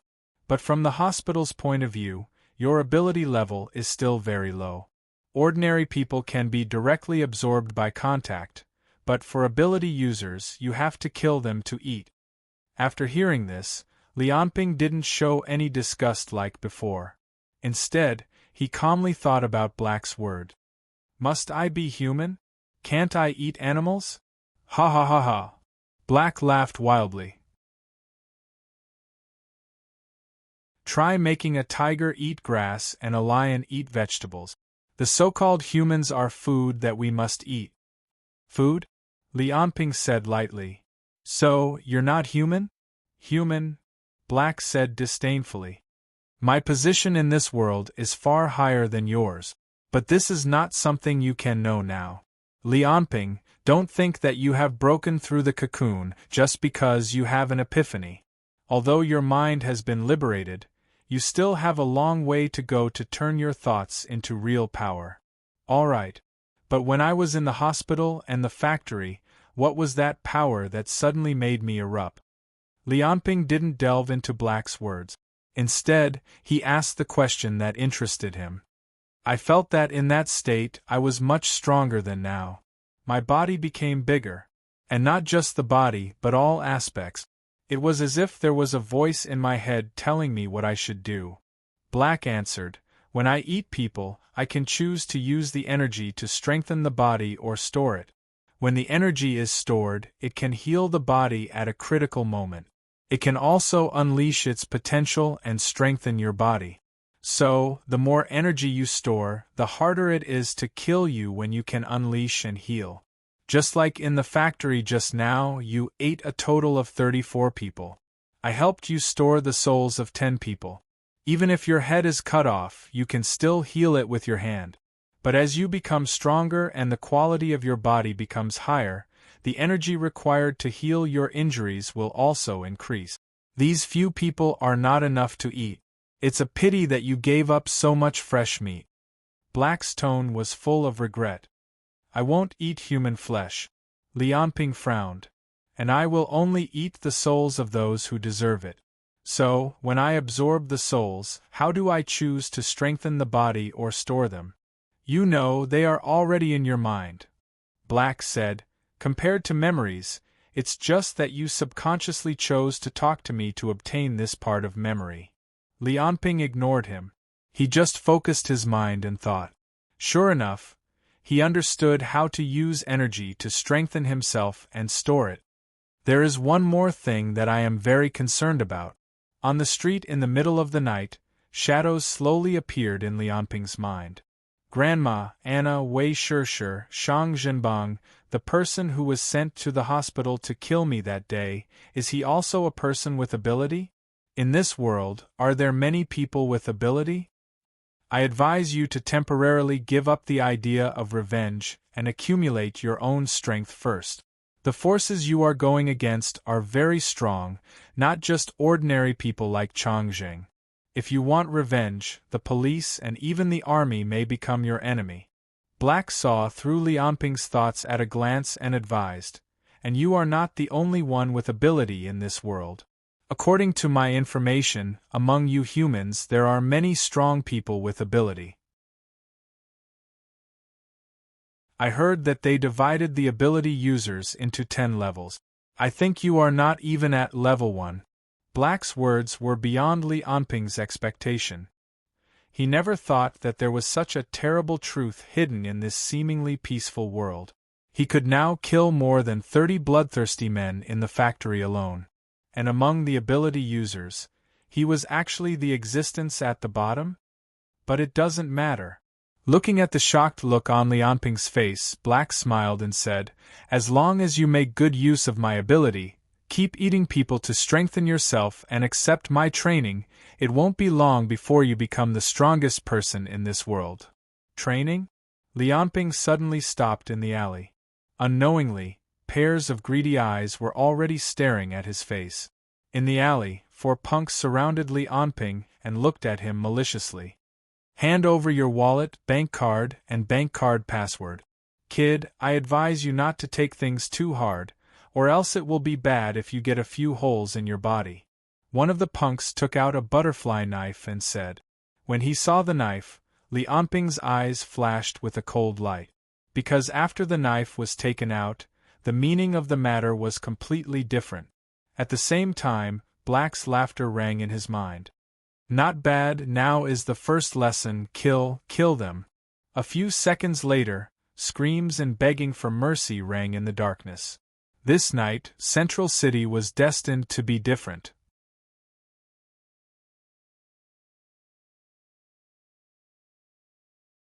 Chapter 13. Ignoring the screams and begging of the 4 thugs, Lianping broke their right hands one by one and knocked them out. "You're letting them go just like that?" Black looked at the 4 people who had fainted on the ground and said with dissatisfaction, "Letting them go will only cause more deaths. Don't you want to fight crime? Killing to stop killing is the best way to do it. You're punishing them for crimes they haven't committed." Lianping walked out of the alley and walked in a direction with fewer people. Along the way, he saw more than 10 police cars with flashing lights heading towards the factory. "They don't deserve to die, so I won't kill them," Lianping said to Black, "but since they showed their knives, if they were ordinary people, they might see blood. So I broke one of their hands." "Are you enforcing the law on behalf of the police?" Black laughed. "A murderer is doing the job of the police on behalf of the police." Hee, how ironic. Lianping looked around and found that there were no more police cars, so he ran faster. With his current stamina, he could maintain the speed of an ordinary person for 10 minutes without a problem. As he ran, he answered Black's question, "Can't I?"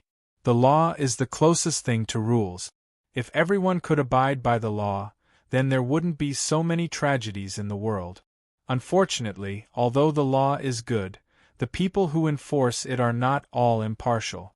So I'm using my own strength to enforce the law. Enforce the law? Haha, which police officer would break a robber's right hand?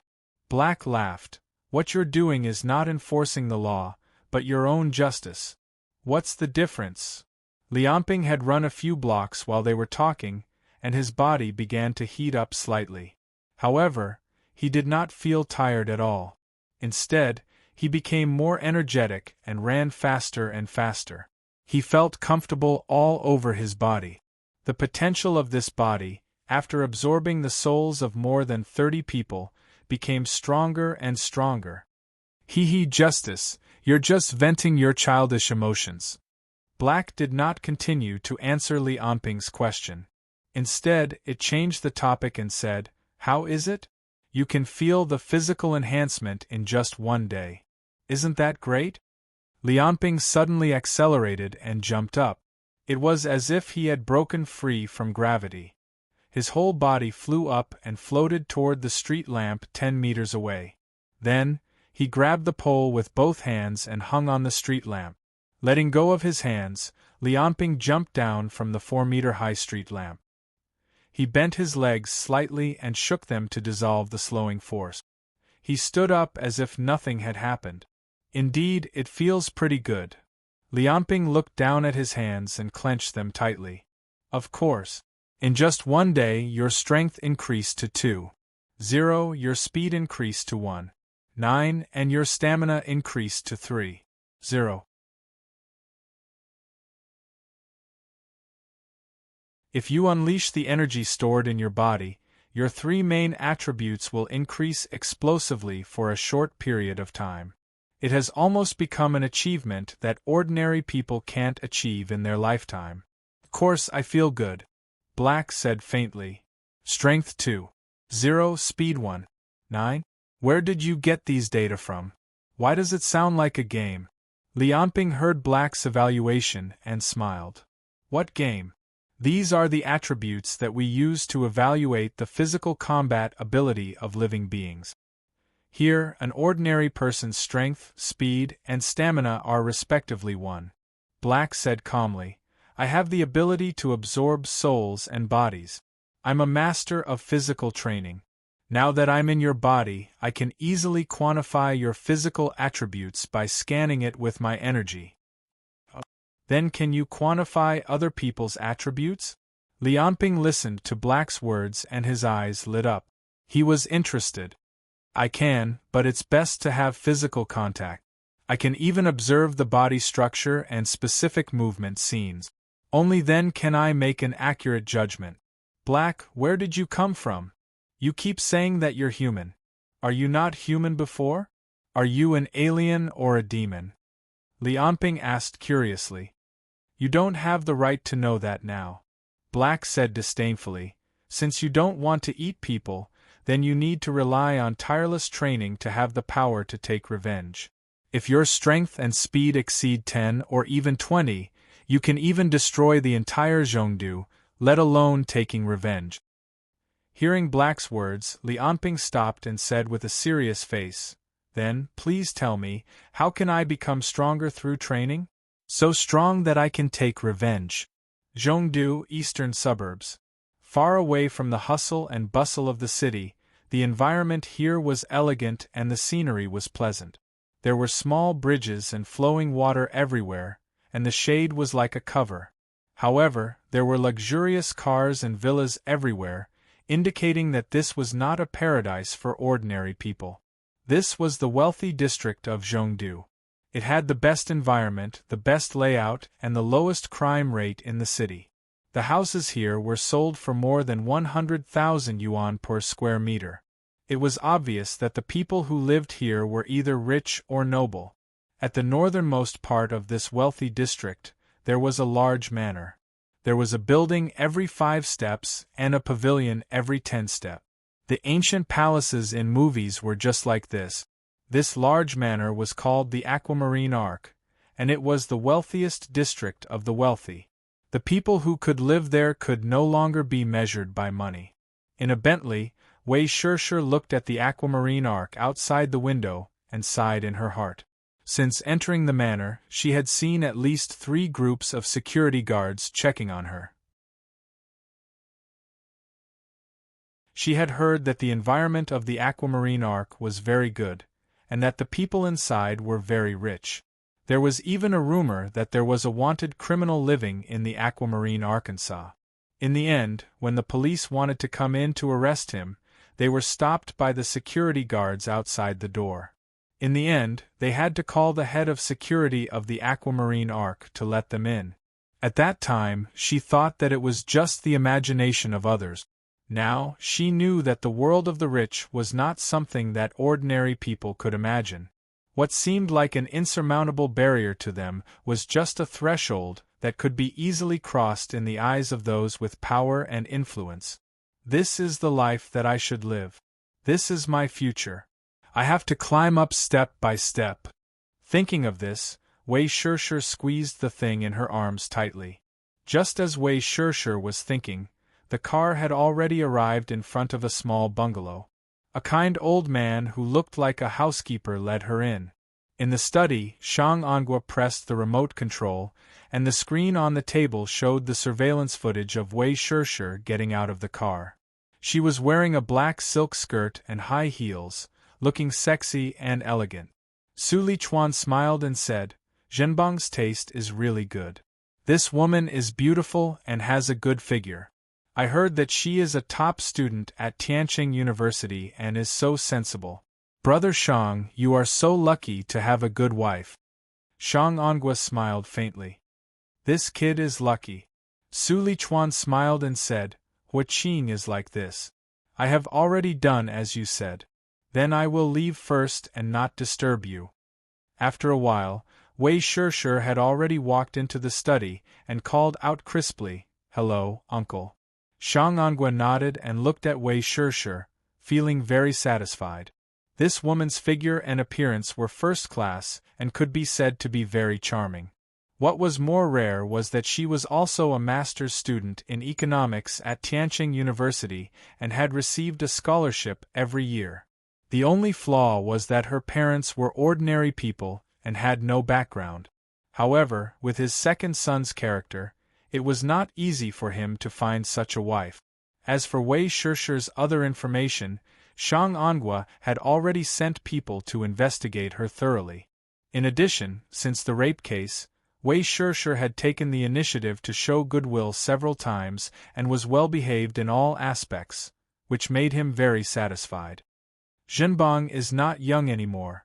Maybe I can find a woman to tie him down and make him change his character, settle down, and do well. All kinds of thoughts ran through Shang Angua's mind, but he was not dissatisfied at all. At the same time, he chatted with Wei Shirshir like an uncle next door. He also knew that Wei Shirshir's qualifications were so outstanding, and she even fancied his son. The biggest reason was naturally because of his power. However, at his position, he had already seen through the so-called love. He believed that Wei Shirshir was very smart. With his power, as long as he did not lose power, Wei Shirshir would definitely treat his son well. Shang Angua said pleasantly, "By the way, where is Zhenbang? Why isn't he here yet? Didn't we say that we would have dinner at home tonight?" Wei Shirshir's face darkened and she stammered, "Zhenbang went out to play last night. He hasn't come back yet. This brat, he's too outrageous." Shang Angua picked up the phone and dialed Shang Zhenbang, but no one answered. He was so angry that he slammed the table again. Wei Shirshir comforted him, "Uncle, don't be angry. Zhenbang might have something to do. Besides, you arranged bodyguards for him. He will be fine. What else could have happened to that brat? He only knows how to eat, drink, and play all day long." Shang Angua scolded and sighed at Wei Shirshir, "Shirshir, it's been hard on you. How can it be hard when I am with the person I like?" At this point, Wei Shirshir suddenly paused and blushed. "Uncle, I went to the gynecology hospital yesterday for a checkup. This is the test report. They said that I am pregnant." Shang Angua raised an eyebrow and took the test report and looked at it carefully. Wei Shirshir said shyly, "I was feeling nauseous recently, so I went to the hospital for a checkup. I didn't expect that I would be pregnant." Shang Angua glanced at the test report and laughed. Good. You don't have to go abroad with Zhenbang. Stay in Zhongdu and take care of your baby. By the way, are you going to graduate soon?" The Amist Federation was on the other side of the sea. The entire country was dominated by white people. Like Xia, it was one of the strongest countries in the world. The only countries on the entire planet that could be compared to them were Great Xia, Ice Castle, Codex Country, Tyrol, and Dongyang, and a few other countries that could be compared to them. Wei Shirshir replied, "Yes, I finished my thesis defense last month, but I haven't found a job yet. You don't have to worry about work. I will arrange it for you. Give birth to the child first." Then, Shang Angua took out a checkbook from the drawer and wrote a check for 500,000 yuan. "If you need anything in the future, just give me a call. You are pregnant, so don't run around." Wei Shishir nodded obediently and took the check from Shang Angua. When she saw the amount on it, although she was touched, she acted more obediently and didn't lose her composure. She said crisply, "Thank you, uncle." Shang Angua's eyes showed a hint of appreciation.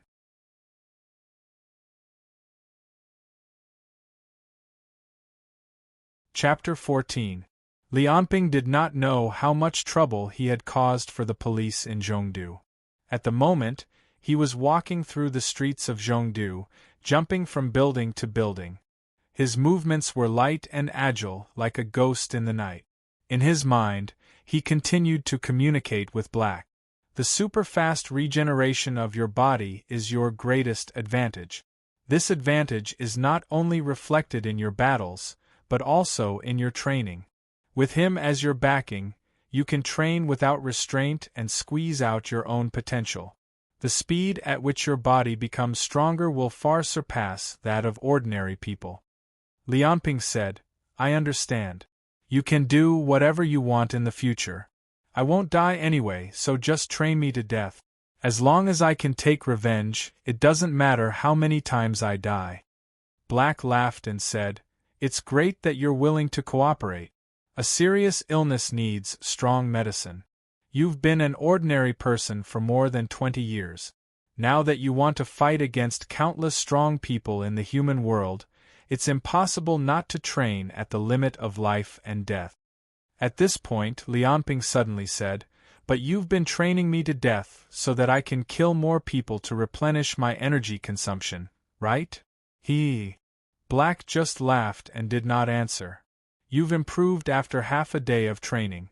Now your strength is 2.1, your speed is 1.9, and your stamina is 3.1. The effect is still very obvious. You should run to the suburbs where there are fewer people. After all, it's better not to be seen in the future." Lianping did feel that he had become stronger.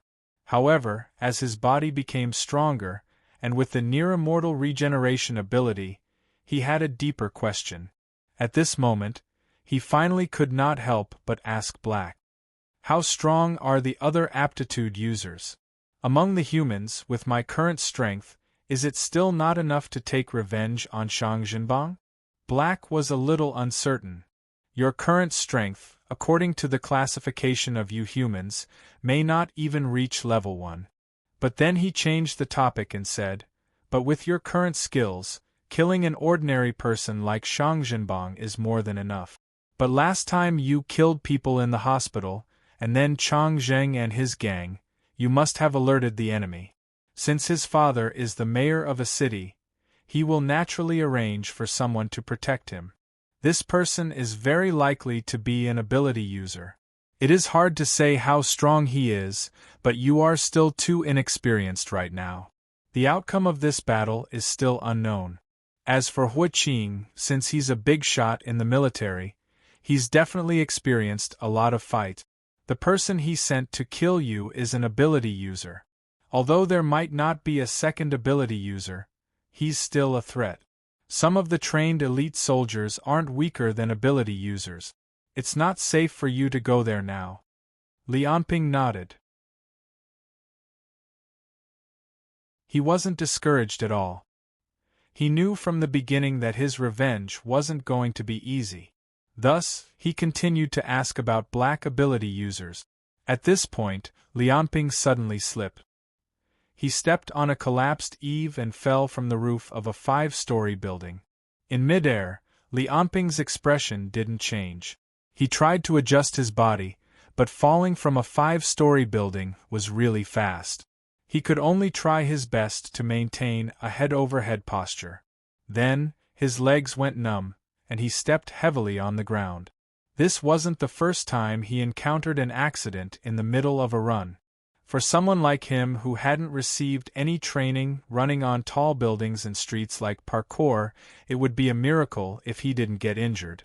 However, after getting injured so many times, not only Black, but even Lianping himself was used to it. After adjusting for a few seconds and waiting for the injuries on his legs to heal, he started running again. "Actually, I don't know much about you ability users. However, once you've built up the foundation of your body, we should look for opportunities for actual combat to increase our experience in fighting against ability users. Black thought for a while and continued. Ability users seem to be divided into 6 major categories. They are called ancient, domain, mutation, parasitic, bloodline, and extraterrestrial. Other than that, there are also some ability sequences and upper and lower rules. I'm afraid you'll have to collect information on your own in the future. Lianping listened to Black's vague words. He knew that although Black was good at physical training, he knew very little about human ability users. He would have to rely on himself in the future. Moreover, Black's origin was a secret. It was really strange and unpredictable.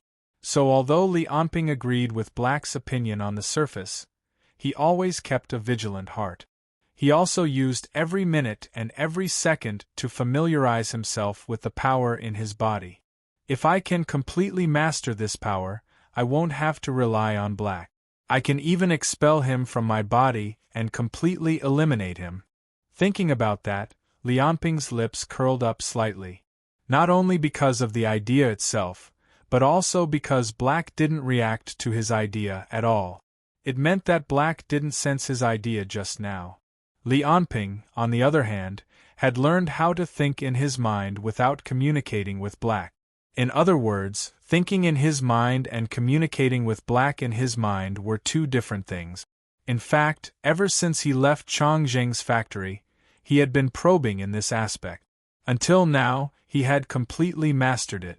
The ability to absorb souls not only strengthened Lianping's physical attributes, but also his brain.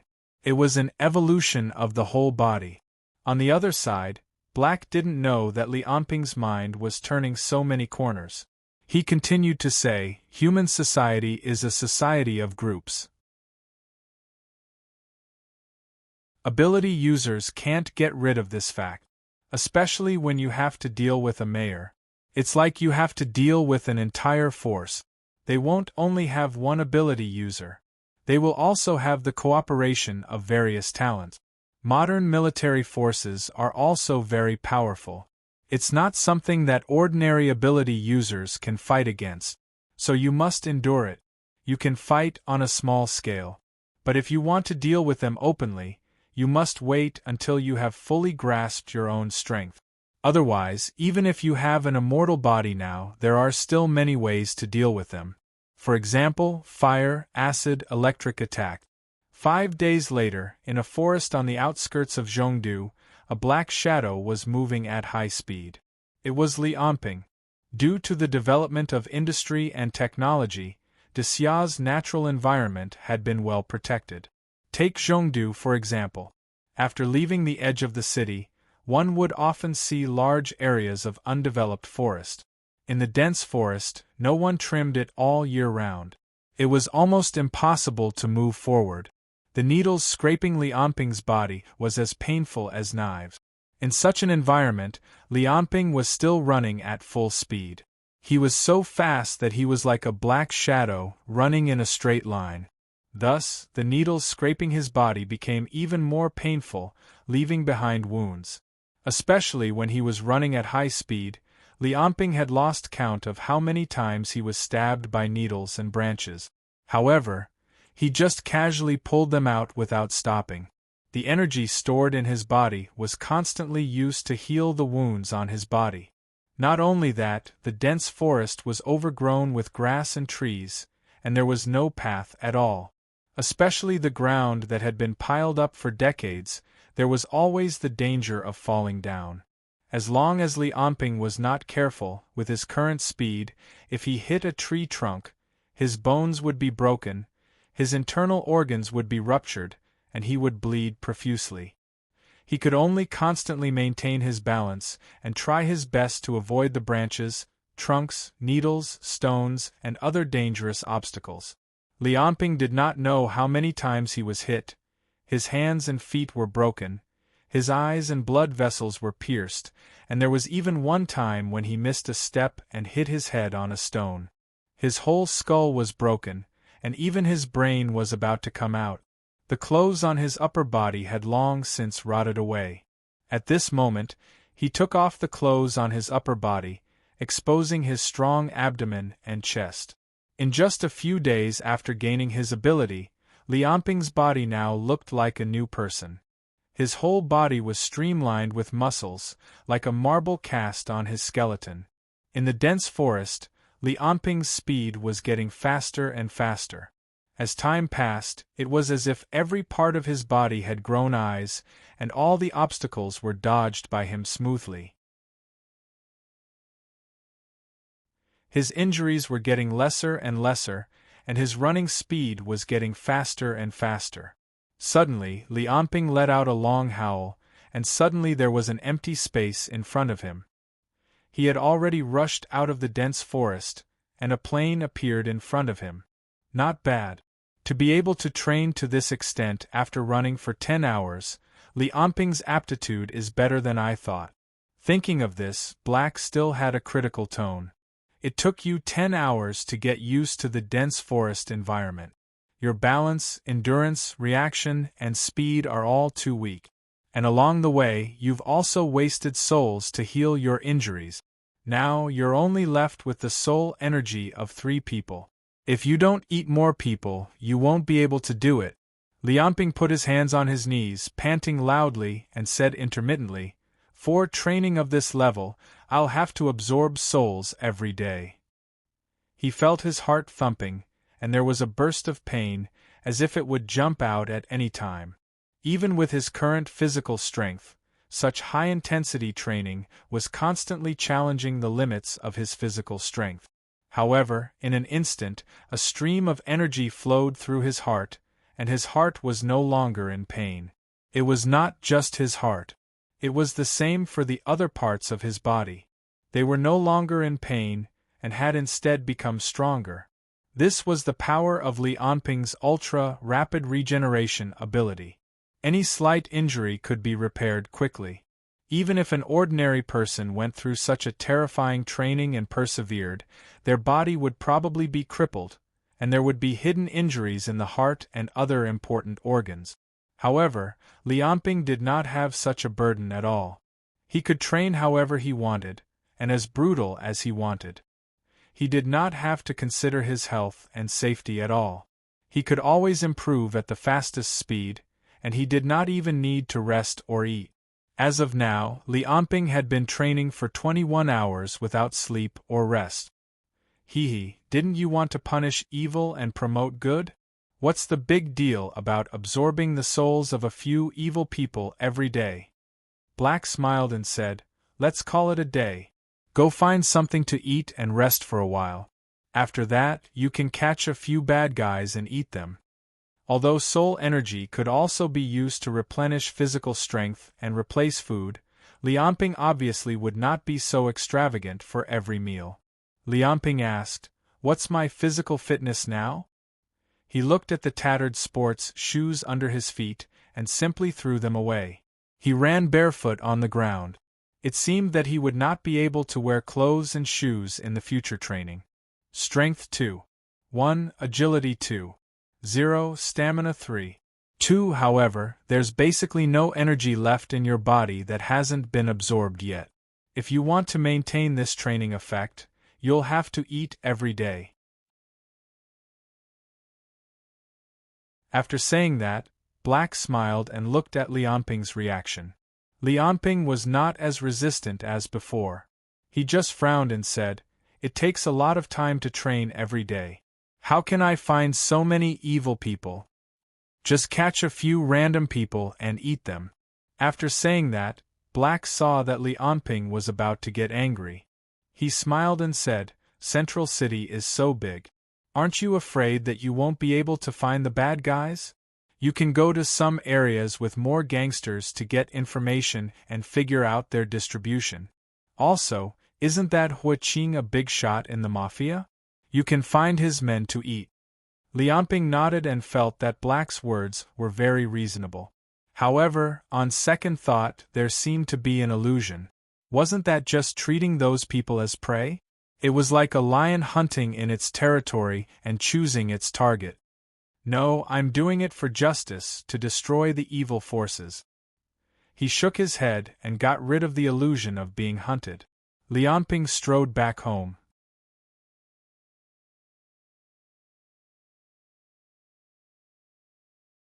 Chapter 15. A few days later, in a bungalow somewhere in the suburbs, Lianping let go of the man's neck and let him fall to the ground.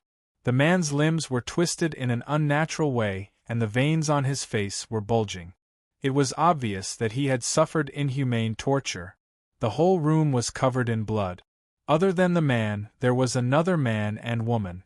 They were torn into pieces and thrown on the ground. This was a child trafficking den.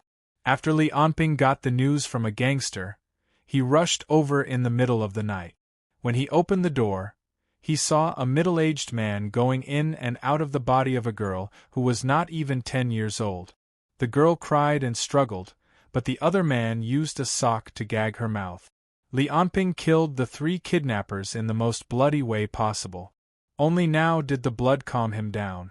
There were 5 other children locked up next to the room. Including the girl that he knocked out, there were 6 in total. According to the original plan, they would be taken away the next day. They would either become child brides in some remote mountain or be adopted by some farmer. Or their organs would be taken away and sold to the rich. Although the blood calmed him down, the bloodlust in his heart was like a black hole that could never be filled. What's my current physical fitness? Hee. Black laugh. Strength 2. 3. Speed 2. 2. Stamina unchanged at 3. 4. As your body gets stronger, your progress will slow down. After spending so many days training and killing people, the effect is not as good as the first few days of using your ability. However, the energy used for healing is enough for you to revive 15 times or unleash 15 times. During this time, Lianping had been wandering around the city while he was training. He appeared in the shadows and killed people everywhere. He also saw all kinds of criminals: theft, rape, murder, corruption, robbery. After he voluntarily sank into the darkness, he saw more crimes than he had seen in the past 20 years. It's okay. In this world, there is no lack of scum, Lianping said bitterly. Then, he picked up the phone on the ground and called the police. Turning his head to look at the girl who had fainted on the bed, Lianping frowned again. The police will be here soon. They will probably send her and the children next door back to their parents. Thinking of this, Lianping did not stay any longer. He opened the door and walked out. Exerting strength in his legs, he leaped into the air and leaped toward the wall. In the dark night, he was like an elegant night elf, jumping between rooftops and buildings. His movements were as smooth as if they had been rehearsed countless times. If you continue like this, your progress will be too slow. Black could not help but grumble. What's the difference between a good person and a bad person? They're all just food to you. You're like a picky eater now, slowing down your growth. Let go of your principles. This was not the first time Black had tried to persuade Lianping. You can only become stronger if you release your desires. The morality you cling to is just an obstacle that holds you back. And these days you've seen it yourself. The sins of humans are everywhere. You can't control them all. No, it should be said that the so-called good and evil of humans is just a set of social labels that most people recognize. It's a set of rules that are beneficial to most people. As for your justice? It's just an act of satisfying your personal pursuit. At most, it's just a dream. It's because there are loopholes in the rules of society that my strength is needed. Do you want me to watch those criminals do whatever they want? Those few children just now, if I don't save them, their lives will be ruined. On the yacht yesterday, a group of girls were cheated from abroad. If I don't save them, they will sink into depravity for the rest of their lives, living a life worse than death. Lianping stopped on the roof of a building. Looking at the bright lights of Zhongdu under his feet, he lightly said, "Only absorbing the souls of the wicked, that's my bottom line. Killing without principles will only bring destruction.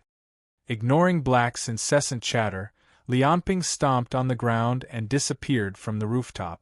He was more and more fond of leaping from building to building, which made him feel like a superhero in a comic book. 18 hours later, Lianping finished his cultivation. He returned home, took a shower, changed his clothes, and came out for dinner. Lianping was now training every day, looking for the bad guys to eat, and inquiring about Huaqing and Shangzhenbang. Then, he would eat and rest, repeating the cycle. Lianping casually walked into a barbecue buffet and paid the bill. He ordered a pile of mutton and beef and began to gorge himself. He had just completed more than 18 hours of continuous cultivation. His physical strength was greatly consumed, and now he needed to replenish it. Such a barbecue buffet was just right for him to eat. Beef and mutton contained a lot of protein. In the blink of an eye, Lianping wolfed down more than 15 pounds of beef and mutton. Yet, he showed no signs of stopping. This made the waiters around him secretly speechless. Even the lady boss, who was watching TV at the cashier, looked at him several times. Lianping did not care so much. He felt that his stomach was like a bottomless pit. A big pot of beef was digested in an instant. The protein was absorbed by his stomach and constantly replenished to the place where he exercised today. The muscles and muscles became stronger and stronger. Black said, "After your body has been modified, your digestive ability has been greatly enhanced. Every time you exercise, you need to absorb a lot of nutrient. Ordinary meat products are too simple in terms of nutrition, and eating them is a waste of time. Do you have any higher-grade food?" Hearing Black's words, Lianping thought of a series of food in his mind. But they all cost money. Thinking of this, Lianping ordered another 10 skewers of chicken drumstick. Chicken was recognized as the best source of protein. This action caused the lady boss's eyes to twitch again. The lady boss absent-mindedly clicked on the remote control and changed the channel of the TV. The top 10 outstanding youths of Zhongdu City will be awarded at Zhongdu TV on the 30th of this month. The recipient of the award will be the young entrepreneur Shang Zhenbang, who bravely fought the gangsters. The lady boss looked at him and said, "He's really a rich man. He's rich, handsome, and has a sense of justice. If I were 20 years younger, I would chase after him." Before she finished speaking, Lianping suddenly slammed the table and stood up. Seeing everyone looking at him, Lianping's face darkened. He snorted and walked straight away.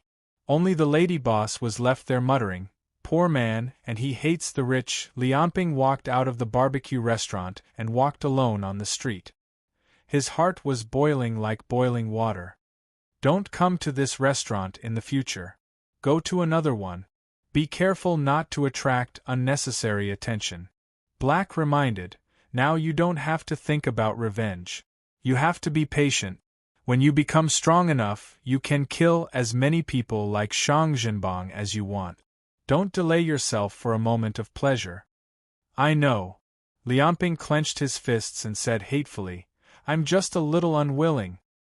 He was the one who did the evil, but the public's perception was reversed by a casual report in the newspaper. When he heard the lady boss's words, Lianping almost wanted to punch her to death. But she was not a bad person. She was just deceived. This kind of situation where he could kill her at will, but he should not do it even if he wanted to. It made him very depressed. At this moment, a gangster with colorful hair like a coxcomb bumped into Lianping's shoulder and was directly knocked to the ground. F***CK, don't you have eyes? The gangster instantly got up and pointed his finger at Lianping's chest and scolded. A few of the same colorful ragged non-mainstream people next to him immediately surrounded him and pointed at Lianping and shouted, "Do you want to die? How dare you mess with our rainbow gang? Apologize, F***CK, the clothes are torn." A trace of anger flashed in Lianping's eyes and said coldly, "I'm sorry, can I go now?" Originally, Li Anping was tall and had some deterrence in the eyes of these non-mainstream people. But at this moment, seeing him admit defeat and apologize, these non-mainstream people instantly became arrogant. Compensate, F***CK, I bought this clothes for 5,000 yuan. Do you think it's enough just to say sorry? That's right. If you don't compensate, don't think about leaving today. When the pedestrians on the roadside saw Li Anping surrounded by several gangsters, they all scattered in an instant. A few of them began to watch from afar. Li Anping sneered in his heart. He did not know whether he was laughing at the indifference of the world or the ignorance of these people in front of him. He nodded submissively and whispered to these young people, I don't have so much money. Why don't you come with me to get it? Several non-mainstream people were shocked.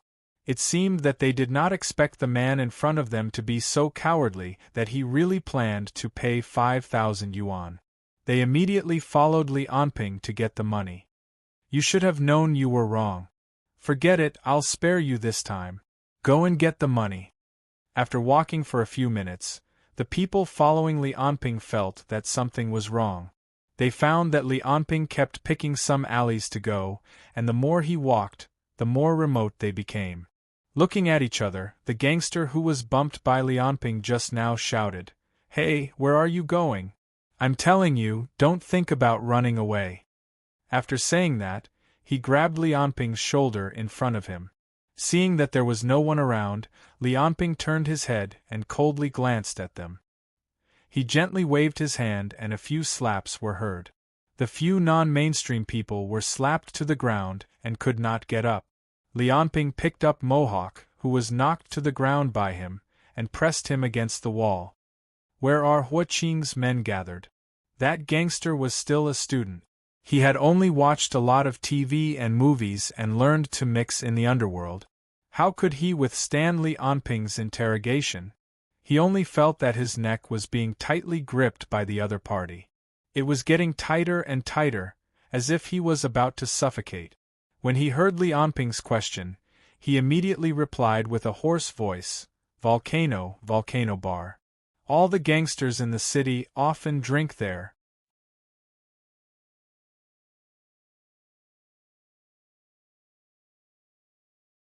Chapter 16. At the entrance of the hotel, Shang Zhenbang walked into the parking lot with a cigarette in his mouth. The images of the young models on the bed were still in his mind. Behind him, a black man in a black suit was following closely behind. Shang Zhenbang talked and laughed with him. After a few steps, they got into his Pagani Zonda sports car. The supercar had a maximum output of 800 horsepower. The whole car was made of carbon fiber and could accelerate from 0 to 100 km per hour in just 3.2 seconds. The price was 20 million, and there were no more than 10 of them in the world. The license plate number was the arrogant Zhong A00000. It was a gift from Shang Zhenbang when he was 20 years old. The traffic police in Zhongdu pretended not to see the supercar, no matter if it was speeding or running a red light. The black man sat in the passenger seat. Shang Zhenbang turned on the engine and stepped on the gas. The car rushed out and disappeared on the road in the blink of an eye. Along the way, Shang Zhenbang drove very fast. The Zonda was indeed a supercar series. It was so fast that people couldn't even see the taillights.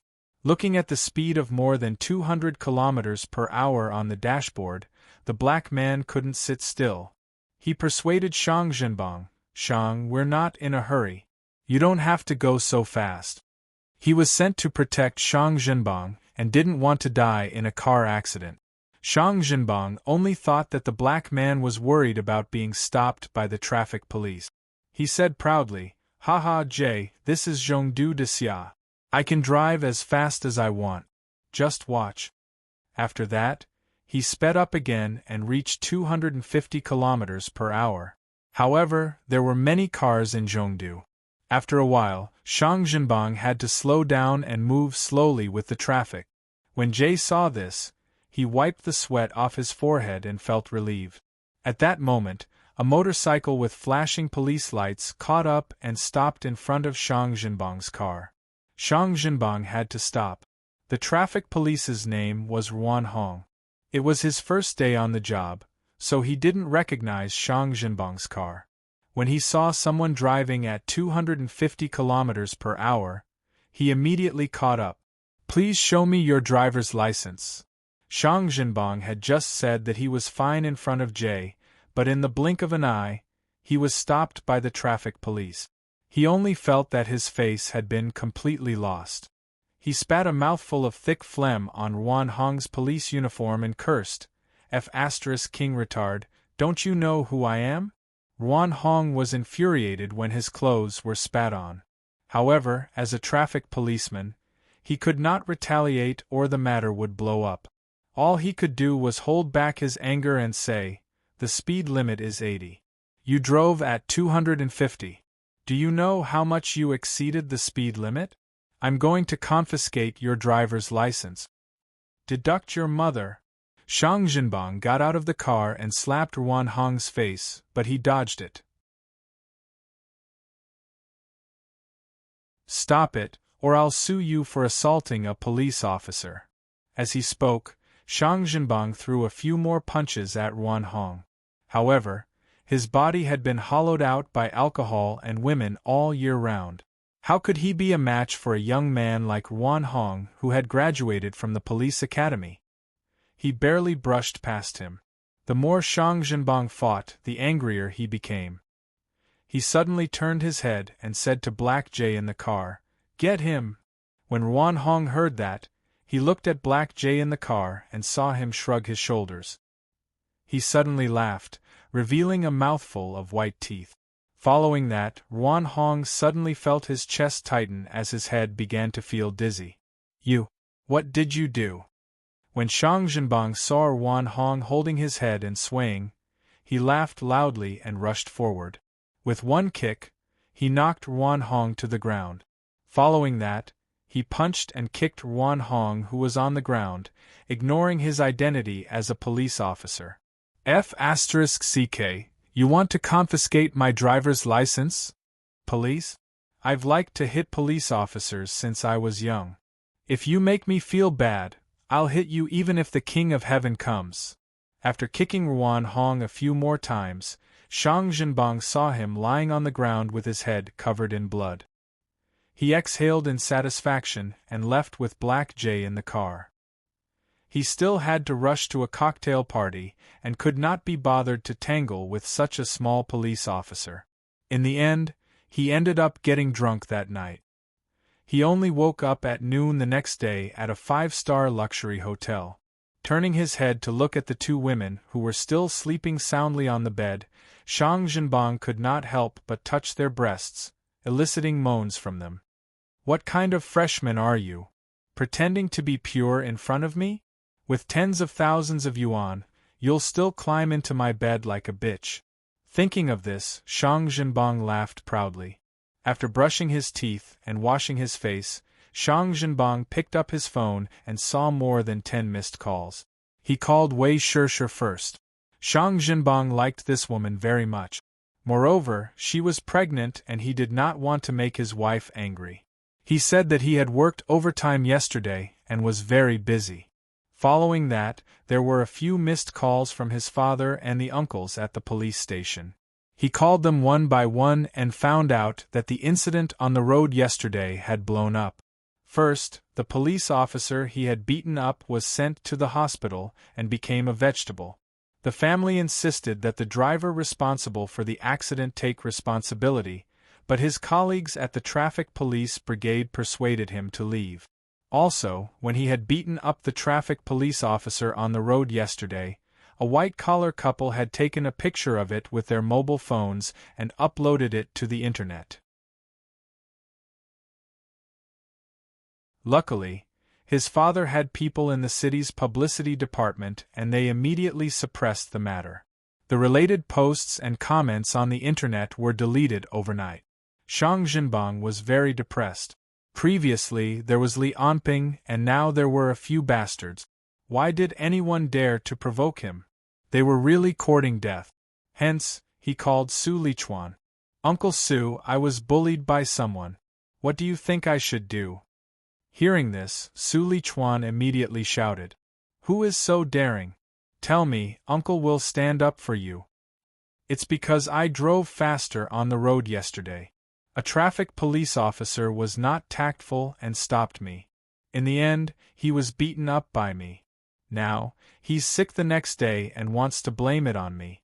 Also, a white-collar couple took a picture of me beating him up and want to upload it to the internet. Understood, I'll do it right away. Also, Uncle Su, don't let my father know that I looked for you. Understood. Following this, Su Lichuan immediately called the head of the traffic police team. Your traffic police team is too disrespectful. Why did you make young Master Shang look so bad? The head of the traffic police team immediately apologized profusely and said that he wanted to invite young Master Shang out for a meal and drink with him. After calling the traffic police team, Su Lichuan thought for a while and remembered that Hu Qing wanted to express his loyalty a few days ago. Hence, he called Hu Qing again. An hour later, Ruan Hong was fired as a punishment for participating in a brawl. He had to pay for all his living expenses and medical expenses. The police team would not be responsible for it. Hearing this news, Ruan Hong's mother, an old woman in her 60s, fainted on the spot.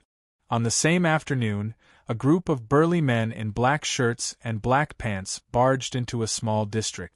They smashed the car of a white-collar couple and even poured gasoline on their door. The man came out to argue with them, but to no avail. Instead, one of his legs was broken. After the police arrived at the scene, the man was sent to the hospital. After asking about the situation, no one dared to investigate and there was no more news. Late at night, Volcano Bar. Shang Jinbang was hugging a blonde foreign girl in his arms. Bodyguard Jay followed behind him as he walked towards the bar with his head held high. Along the way, there were gangsters and delinquent girls greeting him. There were also a few young girls with dyed blonde hair and heavy makeup on their faces. They wore revealing clothes and hugged Shang Jinbang as they kissed him fiercely. Their breasts rubbed against his arms. Shang Jinbang took the opportunity to touch their breasts and even reached his hand into their clothes to pinch them.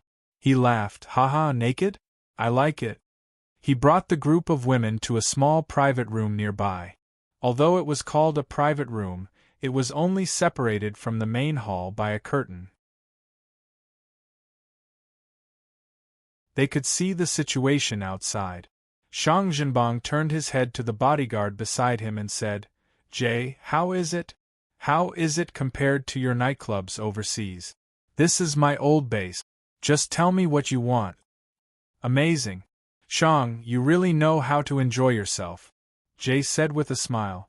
However, no one noticed that even though he was hugging a Caucasian foreign girl, his eyes were still cold as he spoke. "That's right, there will be a few friends coming over later. All of them are brothers from the central capital. They're all very skilled.